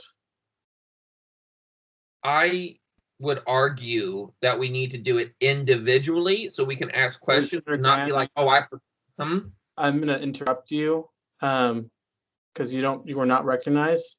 Senator Andy, you are next. So I'm going to preface this with a little bit of explanation. As a Senate, we're allowed to end our meeting, and we're allowed to schedule another one since this is technically the last meeting in the session.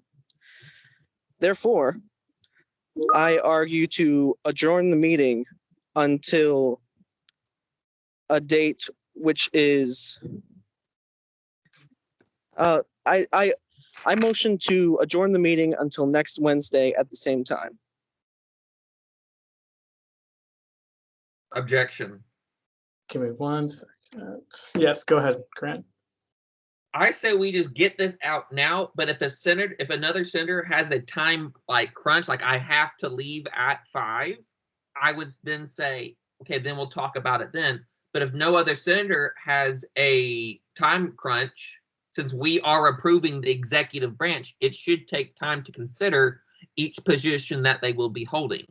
Grant, I'm sorry, and I know I'm not recognized. There's a lot of people that do need to leave at 5, Okay, that's fine. I didn't know. I'm free. I'm just saying I didn't know that, but I'm cool if we can table. Then I withdraw my objection. Since there was a motion to, May I ask a question? I'm sorry, my hand's been raised. yes, And I know I need to be recognized. Okay.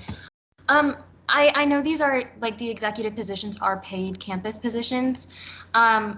Is not voting on them today going, like, what's the gravity of not voting on the execs today? Like, is this something that needs to be done for UNT onboarding purposes, or just, could it possibly wait another week, or is this something we really do need to do today? if we would like to recognize Devin to answer that question, someone can. I recognize Devin to speak. Seconded. Thank you. And I'm sorry, this will probably be a recurring theme throughout the year. It'll get more normal, I promise. Okay, so in terms of what that's looking like, we're wanting to get the positions to start. Well, I mean, we kind of need to get the positions to start on the week of June 28th, which I believe it'd be the last week of June. There will certainly need to be some onboarding processes and training. But Krista may want to weigh in on that as well. I'm not sure.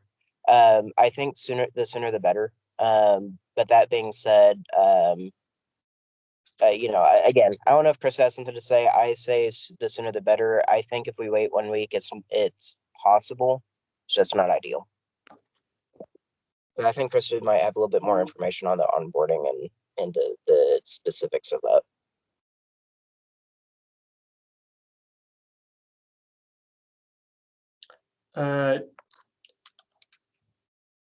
JT, would like someone recognize JT, our nominee for intern program director, to speak? I recognize JT to speak. Is there a second? Second. Okay, JT, you have the floor.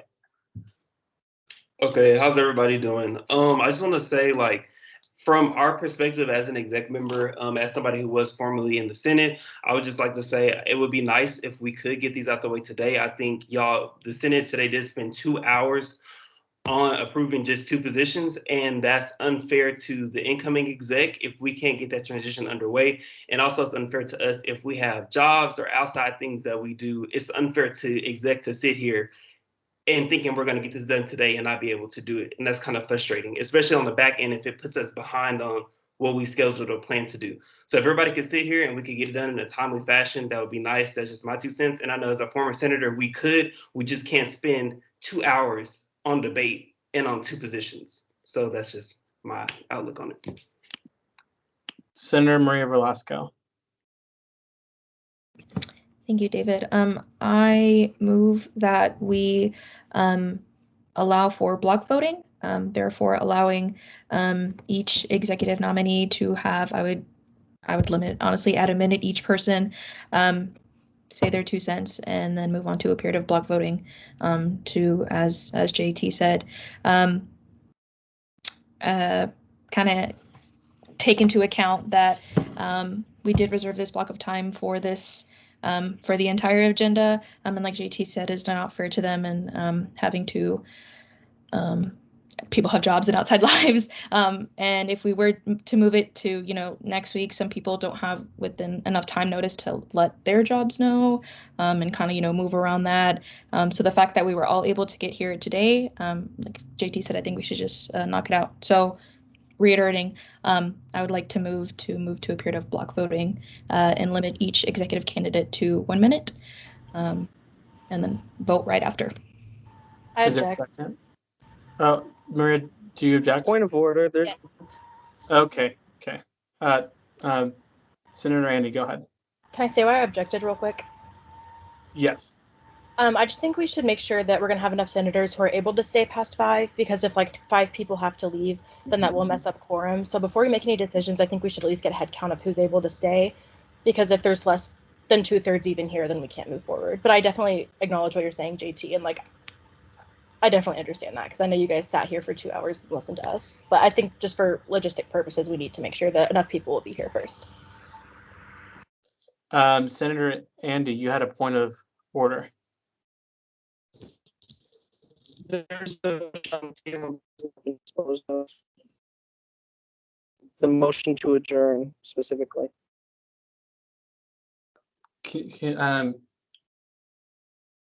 Point of personal privilege. Your mic was glitching. Do you mind repeating that so I can clearly hear your point of order? Of course. Can you hear me okay? Yes. It's still a little glitchy, but yes.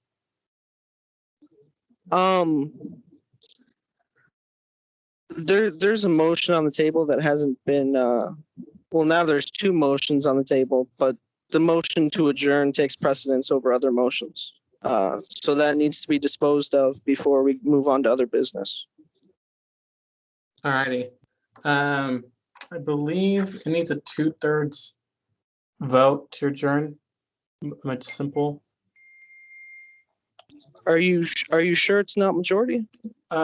Maybe I may be wrong.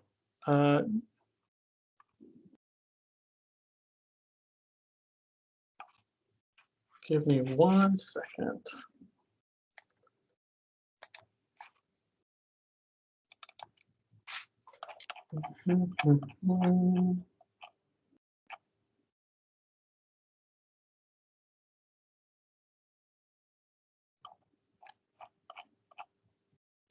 Give me 1 second. Let me pull up my.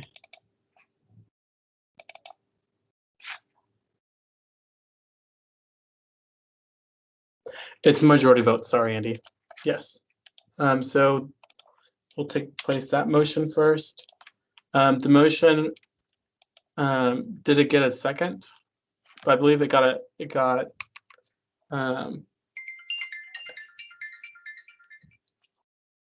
objected to. And I believe I objected it, but then I withdrew my objection. Okay, so now we're back. Okay, so now we have to, was there a second to that call to adjourn the meeting?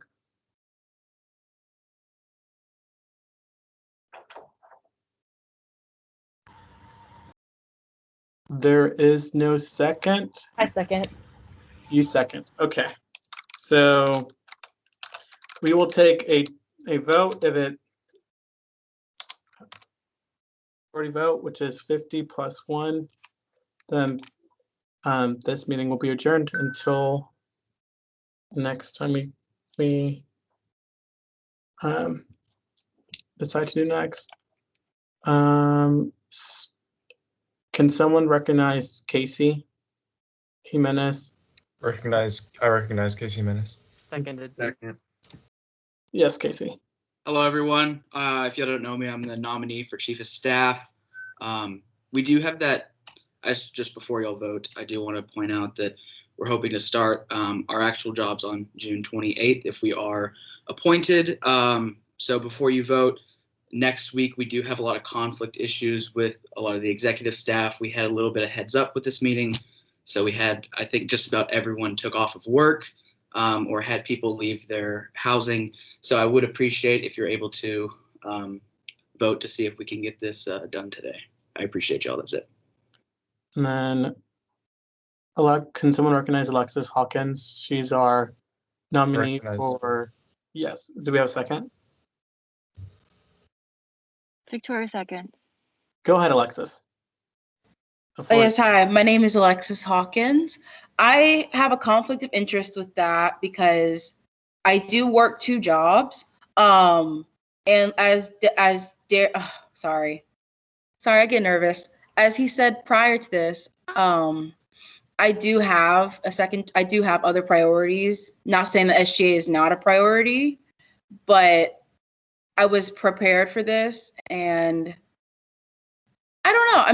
I just think it's as he said before, I don't think it's JT said before. I don't think it's fair that we spent 2 hours discussing 2 pieces of the agenda when we could have did all of it in 2 hours. That's just my 2 cents, but feel free to discuss.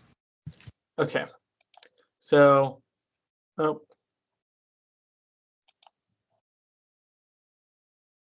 Senator Krista. Oh, sorry. Yeah. Okay. So let's take the vote. Senator Maria Glasgow. I had a quick question. I'm sorry. I wasn't exactly sure if I was allowed to interrupt the speaker for point of information. Yes. Go ahead. Oh, okay. Well, anyway, since I raised my hand, is there a way to object a motion after it has been seconded? No. And this motion cannot be debatable, nor amendable, so we have to go straight into the vote. Got it. Thank you, David. So you go first. So if you're in favor of adjourning the meeting, say A. If not, say no. Senator Maria. No. Senator Andy. Aye. Senator River. Aye.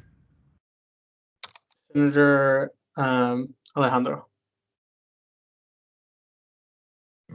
No. Senator Grant. No. Senator Maria Lawson. Aye. Senator Sophia. Aye. Senator Luke. No. Senator Victoria. No. Senator Alexica. Aye. Senator Ted. A point of information, a vote yes is a vote to adjourn, correct? A vote yes is to adjourn, and a vote no is to continue. Not adjourned. Thank you. No. Okay. So let me make sure the tallies are correct. So 1, 2, 3, 4, 5. 5 were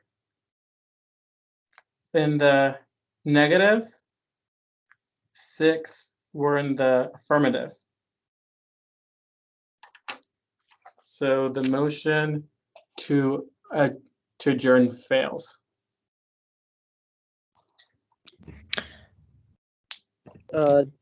David, Yes.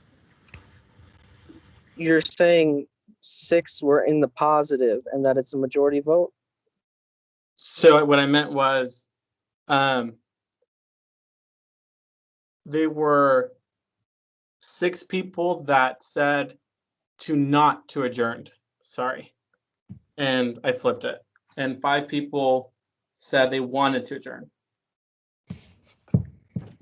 So the motion fails.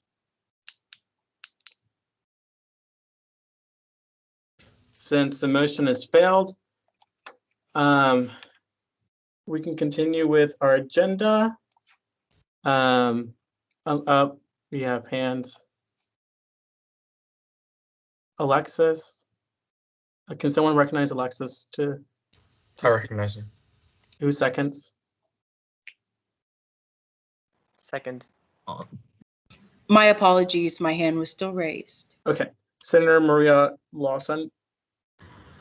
What would happen in the case that more than 3 people have to leave right now for other obligations? I know they need a 2/3 vote, meaning they would need 8 out of 10 votes. So if 3 people need to leave and go to work or other obligations because our allotted meeting time is over, how would that go about? To my understanding, if 3 people leave, my calculator.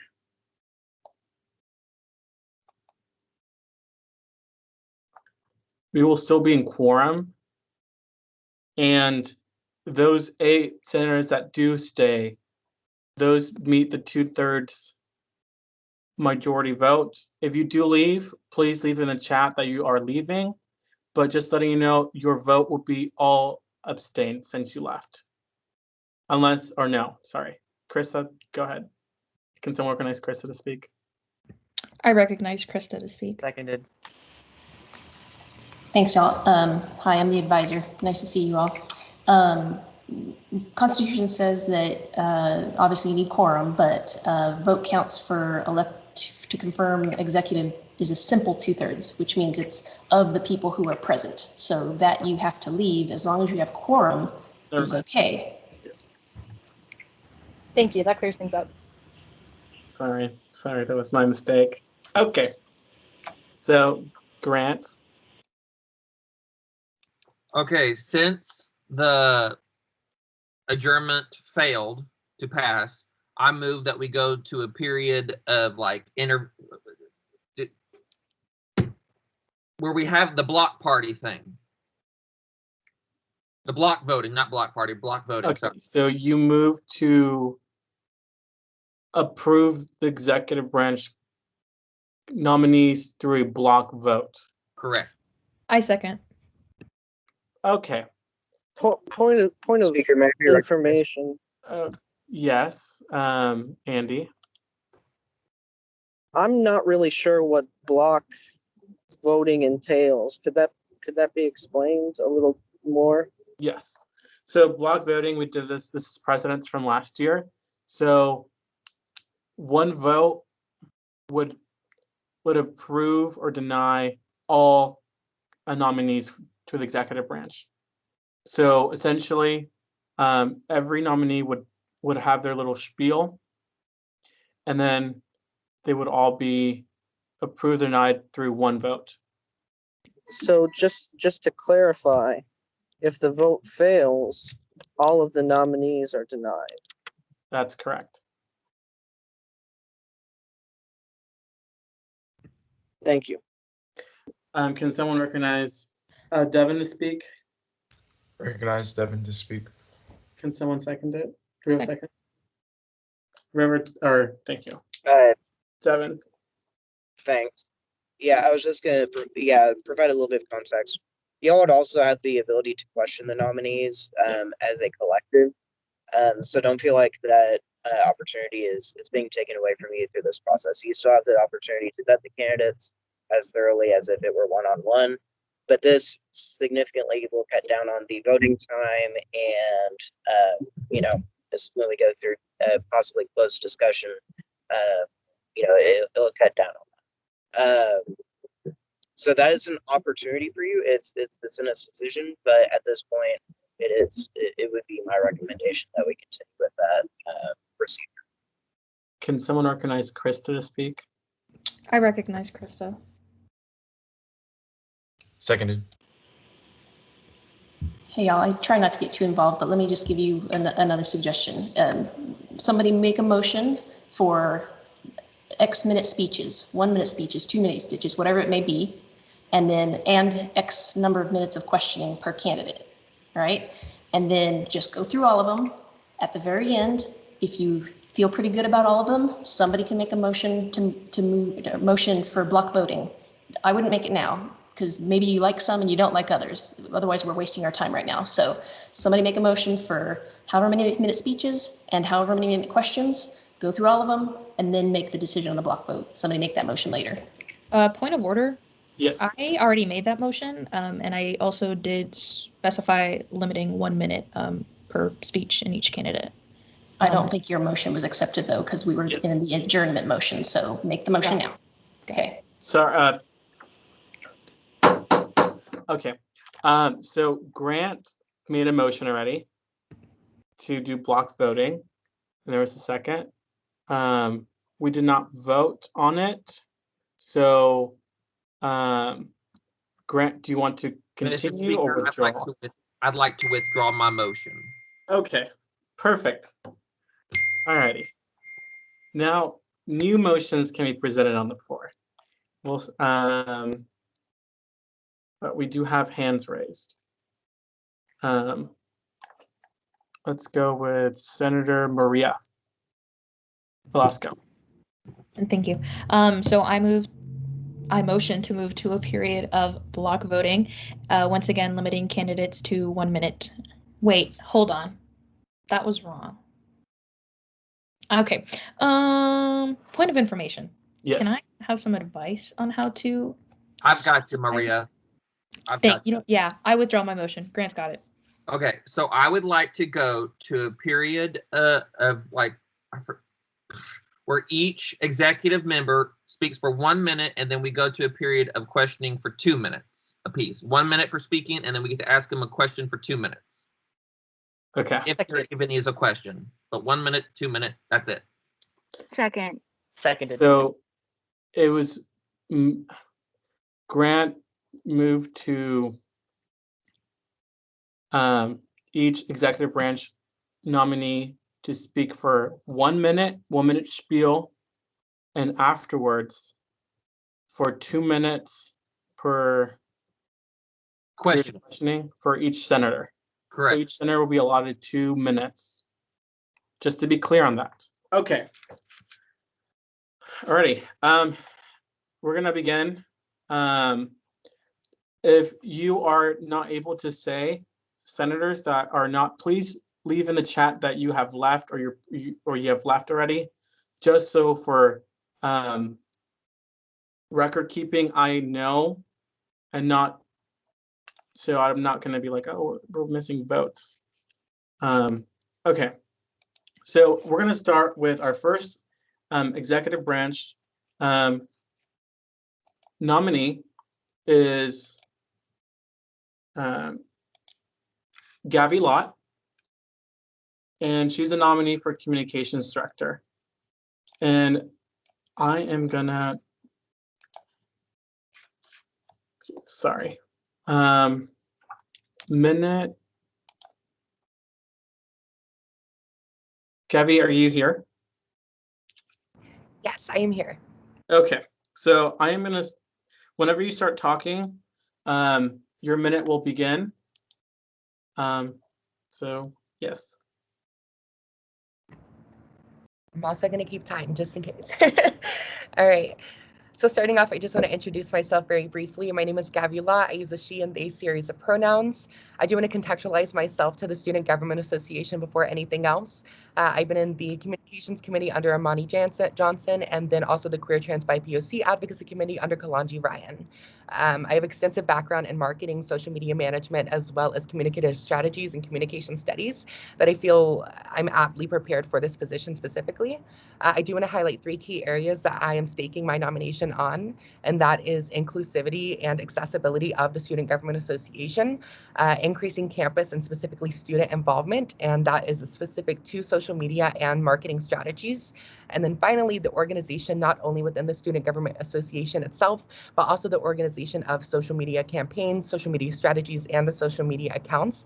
I'm happy to entertain any questions that y'all might have about those 3 specific areas, but I'm just incredibly honored to be able to speak here and to be up for nomination for this position. Alrighty. Okay.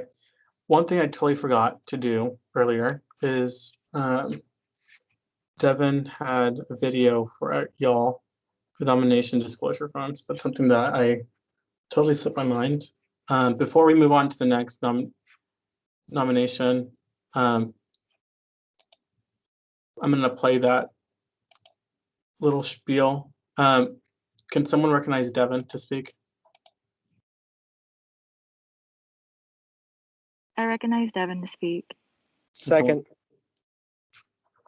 Thank you, David. Don't bother with the video. I'll just do this. I'll do this quickly, just because I know that we've all been in the meeting, and I want to make sure this goes as quickly as possible. Something new that we're implementing this year in the interest of transparency and affording the Senate the respect of knowing about the candidates and any potential conflicts of interest. Real quick, Casey Jimenez has been in the SGA for 1 previous year, serving as a senator. Within the same time, at the time, Senator Jimenez, the speaker, and myself all worked very closely on legislation and other initiatives. During the presidential campaign, Casey Jimenez was the campaign manager. JT, or Jermaine Turner, was an intern during my time as a senator and was a senator when I was working with Casey and David in the Senate. We also know each other quite well and have worked together on a number of SGA initiatives. Further, David and Alexis know each other from high school. They worked, I believe, in student government around that time and other organizations, but there aren't any other affiliations beyond that. With all the other candidates, there wasn't any, in fact, more meaningful previous connection or affiliation. That's the extent to which the nominees know the appointing authorities, which is myself. Question regarding the dynamics that can definitely be asked during the period of questioning. We can also follow up on it at a later time after that's something you are interested in and following up on. But I do want to make sure that we're very clear about what those dynamics look like. And if you've got any questions, I look forward to, if any need to be addressed by myself, I'm more than willing to cooperate in any way that I can. That would be meaningful. Thank you. Okay, so next item of business in the chat, the 2 minutes. Grant reiterated that it was 2 minutes for questioning for each nominee. Is that correct? Or is it just 2 minutes? Okay.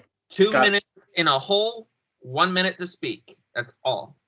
So we mean 2 minutes is as a whole for all candidates? 2 minutes for questioning for the entire Senate for that person. Got it. Perfect. All right, let's move to the next person. Casey, you have a minute. All right. Sorry, I'm setting up mine just so I can stay on track. Hello, everyone. I introduced myself earlier. I'm the nominee for Chief of Staff. I'm just going to jump into things immediately. I've worked with David and Devin on their campaign. I was their campaign manager.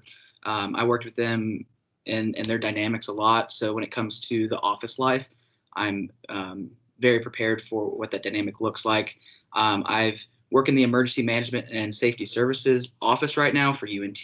So I've focused on managing projects, building project reports, and actually managing other interns at the same time.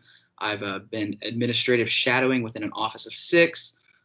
So I understand what it looks like from both perspectives of what leadership looks like, as well as working in that leadership role.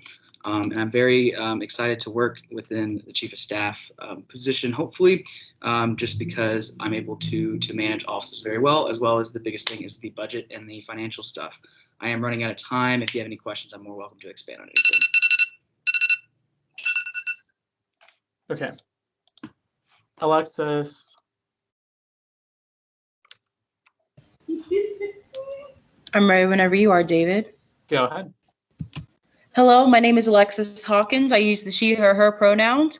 I'm a member of NT40, hopefully SGA. I was the student relations coordinator for the outreach director under Datavius Hill. I am a member of Alpha Kappa Alpha Sorority Incorporated. I love diversity. I am an African-American woman. I have been a part of Black Student Experience for 2 years now. I have been a member of the Progressive Black Student Organization, or PBSO. If I were to be in this position of power, I would use it to not only talk to the other organizations that are involved in minority groups, but also have a say for minority groups in the UNT universe, especially with President Neal and his council. And I would just love to be a part of this. So thank you. Hey. Zoe Brown. Zoe, are you on the call? Go ahead. Okay. Hi, my name is Zoe Brown. My pronouns are she, her, and hers, and I am a nominee for the Assistant Director of Diversity and Inclusion. Being a student here at the University of North Texas, I'm a part of Psychology Student Association, the Black Student Union Student Concerns Committee, and I'm a research assistant for Dr. Blumenthal's T-STAR Psychology Lab. My main focuses have always been on diversity and inclusion. While I was a member of the intern program last year, that being the fall and spring semester, I had the ability to not only shadow Senate, but as well as executive branch. In doing so, I immediately connected with Tommy, and he was the director for diversity and inclusion at the time. But I also noticed that he wasn't able to directly attack or to work on the ambassador program. So I feel like assisting Alexis, that would be my main focus, is just making sure that I can facilitate diversity and inclusion in all organizations on campus, as well as provide feedback and just serve as a liaison between SGA, the UNT administration, as well as every org there is. Thank you.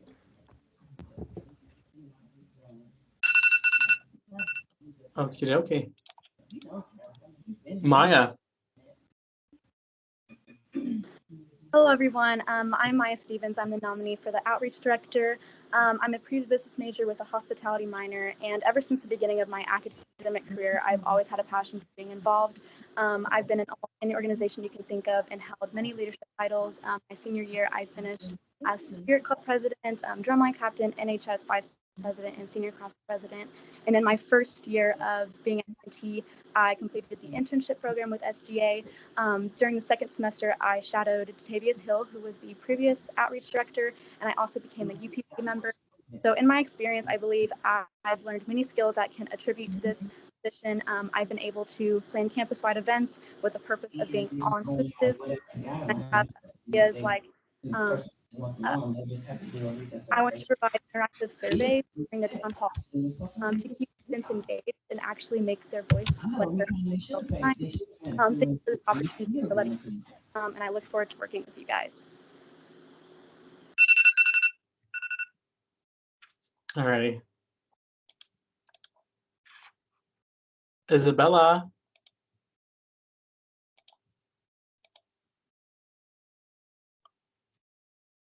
Give me 1 second. Let me allow your mic. Earlier it was, yeah, go ahead. No, I get it. I understand. Are you ready? Yes, go. All right. Hi, I'm Bella Armenta. I use she, her pronouns. Before I get started, thank you all for taking your time to listen to me even longer. I'm the nominee for Student Allocations Director. I'll be a junior this upcoming year, and I'm majoring in International Security and Diplomacy and Political Science. I have been involved in SGA. I was an intern, a program where I was able to make meaningful connections and learn about dynamics in SGA. I am now the president of UNT College Democrats and serve on the board for Texas College Democrats as well. These positions I've served in have taught me a lot about leadership. One of the most important is learning how to listen. This upcoming year is a pivotal time for us to use this skill. SGA has a chance to allow students to gain a normal college experience after this incredibly strange year. Students, organizations, faculty, and staff have all suffered. I want to ensure that SGA is a place that UNT can come to feel accepted in, to find a community in, and to hopefully grow in. SGA has resources to give, especially in the case of Eagle Nest and the Route Travel Grant. Organizations and individuals have not had the chance this past year to use these resources. Organizations have struggled with putting on events. Oh, sorry, I have more to say. Thank you. And I believe lastly, JT. Okay, cool. It feels weird being on the other side of this, but I'm ready whenever you are, David. Go ahead. Okay, cool. My name is Jermaine Turner. I go by JT. I'm a junior integrative studies major on the pre-law track with a minor in African American studies, and I'm here today as the nominee for intern program director. One thing I'll say is my SGA experience kind of speaks for itself. I was in the intern program my freshman year, and then last year I served as speaker pro tempore and senator for the Honors College. But outside of that SGA experience, I have experience with the Black Student Union, where I'm the current president. I'm also a member of NT 40. And also a member of the NAACP chapter as the political action chair. Some of my main goals of serving as intern program director for next year is, of course, to focus on the academic standard and success of our first year students, and also that first year experience, not only for freshmen, but also transfer students. Internally and externally, I want to make sure that SGA interns are given the opportunity to understand how SGA functions and work as not only an organization, but also as a department, but also make sure that they have those external skills to join other organizations on campus and lead a bigger campus impact to lead other people back to SGA. And I also want to focus on life after SGA. So internships, what they want to do after grad school, and just making sure that we're encompassing all of that as a whole. So, yeah. Okay.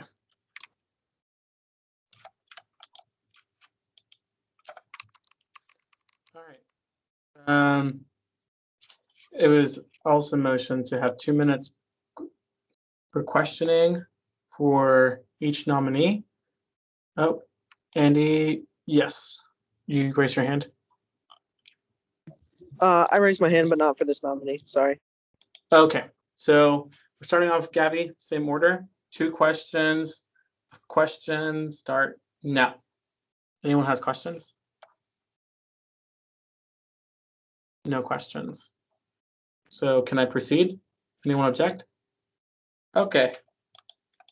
Chief of Staff, starting 2 minutes now. Do you have any questions? Yes. Andy, go ahead. Casey, to the best of your knowledge, what do you expect the salaries to be for the nominees presented today? So the salaries for the actual nominees are actually set. I actually can't set those specifically. Those are earmarked before I actually take office. To my knowledge, my position would be, and I'm only going to say my position because I can't really say anyone else's salaries. But mine would be $9.50 an hour for a 20-hour week as well. The entire salary budget would, I believe, is $58,000 for the entire year. Thank you. Any other questions for Casey?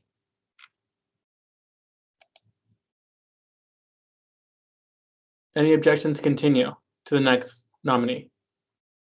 All right. 2 questions for Alexis. Do we have any questions for Alexis? Andy, go ahead. Hey, Alexis. So, to the best of your knowledge, what would your position do? What would you do in your position, I guess is a better question. What would I do in my position? Yes, what are your priorities? Okay, and first I would like to apologize. My camera is not working for some reason. But what I would do in my position, I know that if I were to be selected, my predecessor, he did state that there was a committee that Neil, the president of UNT, has where it's diversity and inclusion. I would be a part of that if I were to be selected, as long as Zoe, I would hope. And as well as that, I would also communicate with other organizations on campus, including PBSO, Black Student Union, Black Student Experience, Latin Student Experience, etc., you name it. And I would be in close contact with the Multicultural Center. Did that answer your question? Yes, and I have another question if there's no other questions. Does anyone have a question besides Andy? You okay? Okay, Andy, go. So, I think I heard you say you had 2 jobs. Do you have time for another job? Because this would be a paid position. Yes, I'm so sorry for stating that. Currently, I do have 2 jobs. One is a summer job. The other job, I work at the Center for Leadership and Service. I was actually talking to my supervisor about that, and I would be resigning from that position. And SGA would be my full-time job as a student at UNT. So yes, I'm resigning from all my positions currently. Okay, thank you. No problem. Any other questions? And time is up. Okay. 2 minutes for our assistant D&I director. We have any questions for Zoe? Seems like we have no questions. Is it okay? Any objections for me continuing to the next nominee? No. Okay. 2 minutes for Maya. Any questions for Maya, our outreach director nominee? Nope. Any objections to continue to the next nominee? Nope. Okay. 2 minutes for Isabella, our student allocations nominee. Senator Maria Larson, go ahead. Take the first question. Hey, Isabella. So my question is basically, I'm just wondering, because student allocations does handle a lot of decisions regarding finances, how would you ensure that you have an unbiased outlook on allocating funds to student organizations? No, thank you for the question. I go by Bella, by the way, for everyone else. I understand that this is totally a nonpartisan organization, and my role as president of UNT College Democrats will not impact that. There is a committee for both, and I want to make sure that the members are non-biased, they're nonpartisan, and that's honestly a real goal. I want to make sure that every organization is represented. That includes people that may not have the same personal beliefs as me. That doesn't matter. SGA is a nonpartisan organization, and I respect that, and I understand that completely. The committees that will be formed for the RALP and the Eagles Nest Fund will be nonpartisan and a non-biased body. Awesome. Thank you for answering. Any other questions? Does anyone object for me to continue to the next nominee? Okay. Our final nominee is JT. JT, you have the floor, 2 minutes. Or sorry, Senate, you have 2 minutes. Any questions for JT? No questions. Anyone object to go to a period of voting? Nope. Okay. So that concludes. Now I'm going to drop a link in the chat with the form. And I believe if Maria, if you can take a look of which senators have left, that'd be amazing. Just so we can have no discrepancies on the vote. Yes. Sorry. Do you mind? Is it only Alexica? Yes, we have 10 now. 10. Okay. All right, guys. The link is in the chat. That is a reminder, this is a block vote. So I listed the list of nominees for what position. And yes, so we need some.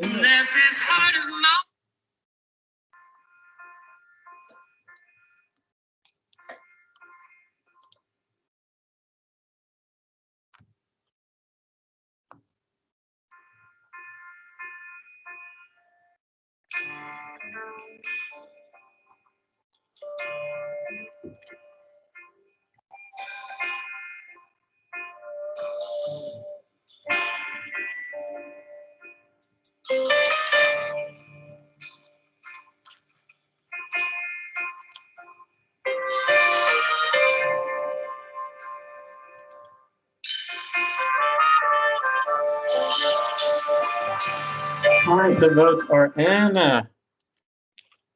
So, let me share my screen. So I want to say congratulations to the new executive branch. It passes 9-1. So everyone as follows. So Casey Jimenez, or sorry, Communication Director is Gabby Lott. Chief of Staff is Casey Jimenez. Director of Diversity and Inclusion is Alexis Hawkins. Assistant Director of Diversity and Inclusion is Zoe Brown. Outreach Director is Maya Stevens.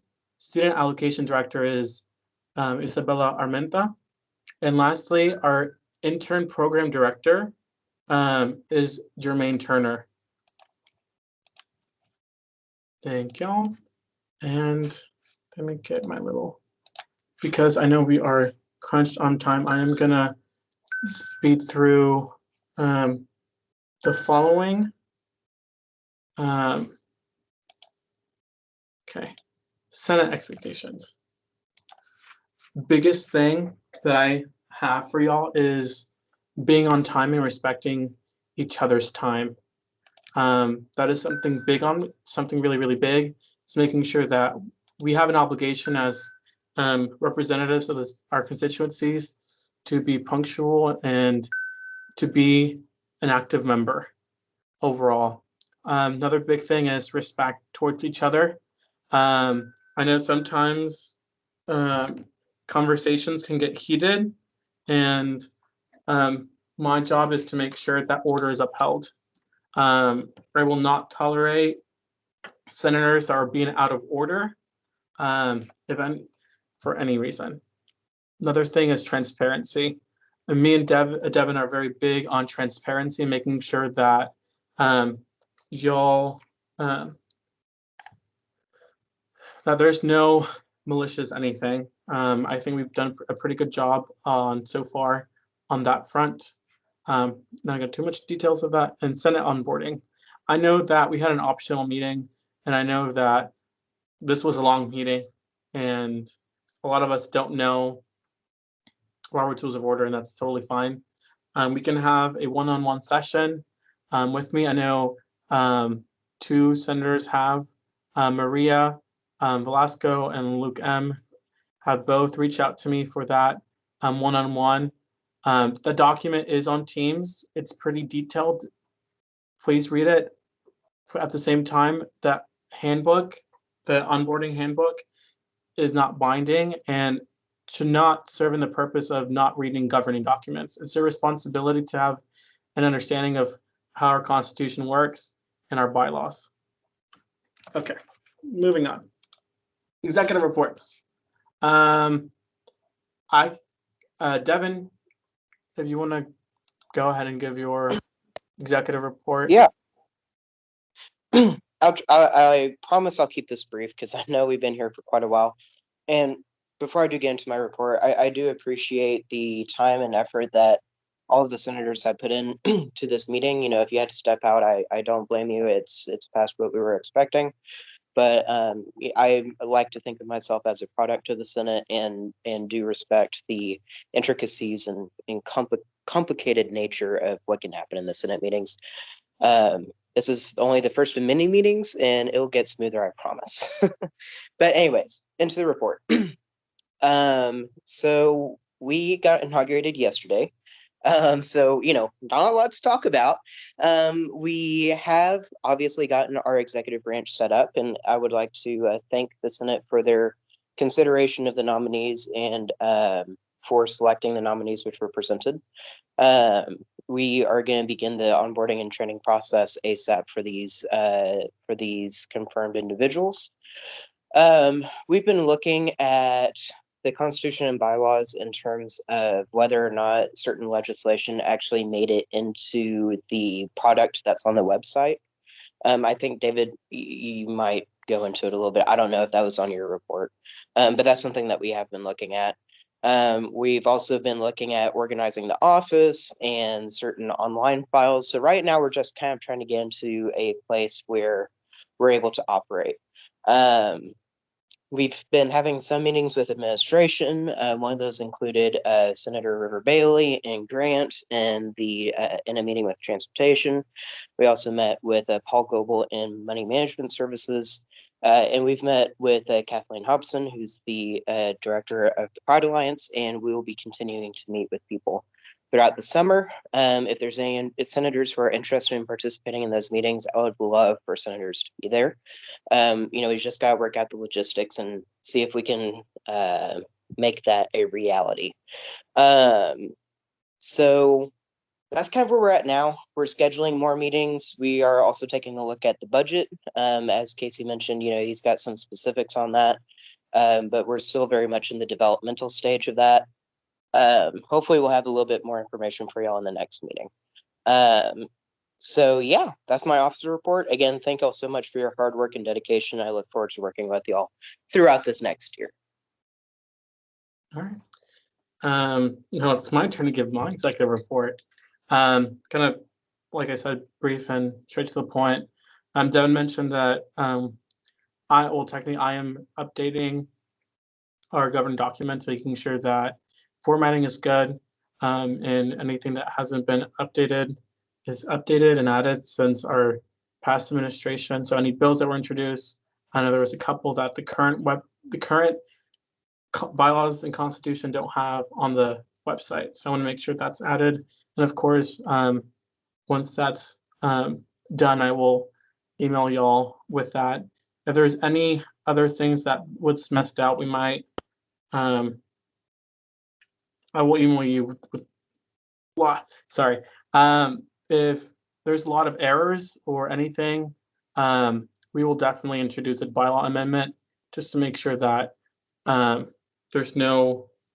right things are being on there, because only thing I can do is only add things that were changed. So basically, to be more specific, things that I am doing is only doing grammatical, typographical, and errors like that. Does not affect the construction or meaning of the bylaws, so in our Constitution. So just to be a little bit more clear about that. And I will definitely set a meeting with our officers of the Senate, move about the remaining of the session, how that would look like. and different things that I have in mind. But yeah, do we have any questions for both of us, senators? Any questions for you or Devin? Okay. I was not even sharing. Do we have any other announcements? So currently I have tentative date for our next meeting to be Wednesday, July 14th from 3 to 5. I don't know if you want to write that down. So Wednesday, July 14th from 3 to 5 on Teams. Biggest thing is we experienced our first meeting. Just make sure that we're prepared and overall proactive on things, and hopefully we'll learn how we run our meetings. But is there any other announcements that y'all would like to share? Nope. Okay, if not, this will conclude our first summer Senate meeting. I adjourn our first summer Senate meeting of the 58th Student Senate session at 5:49 p.m. All right, guys, I'm going to stop the recording.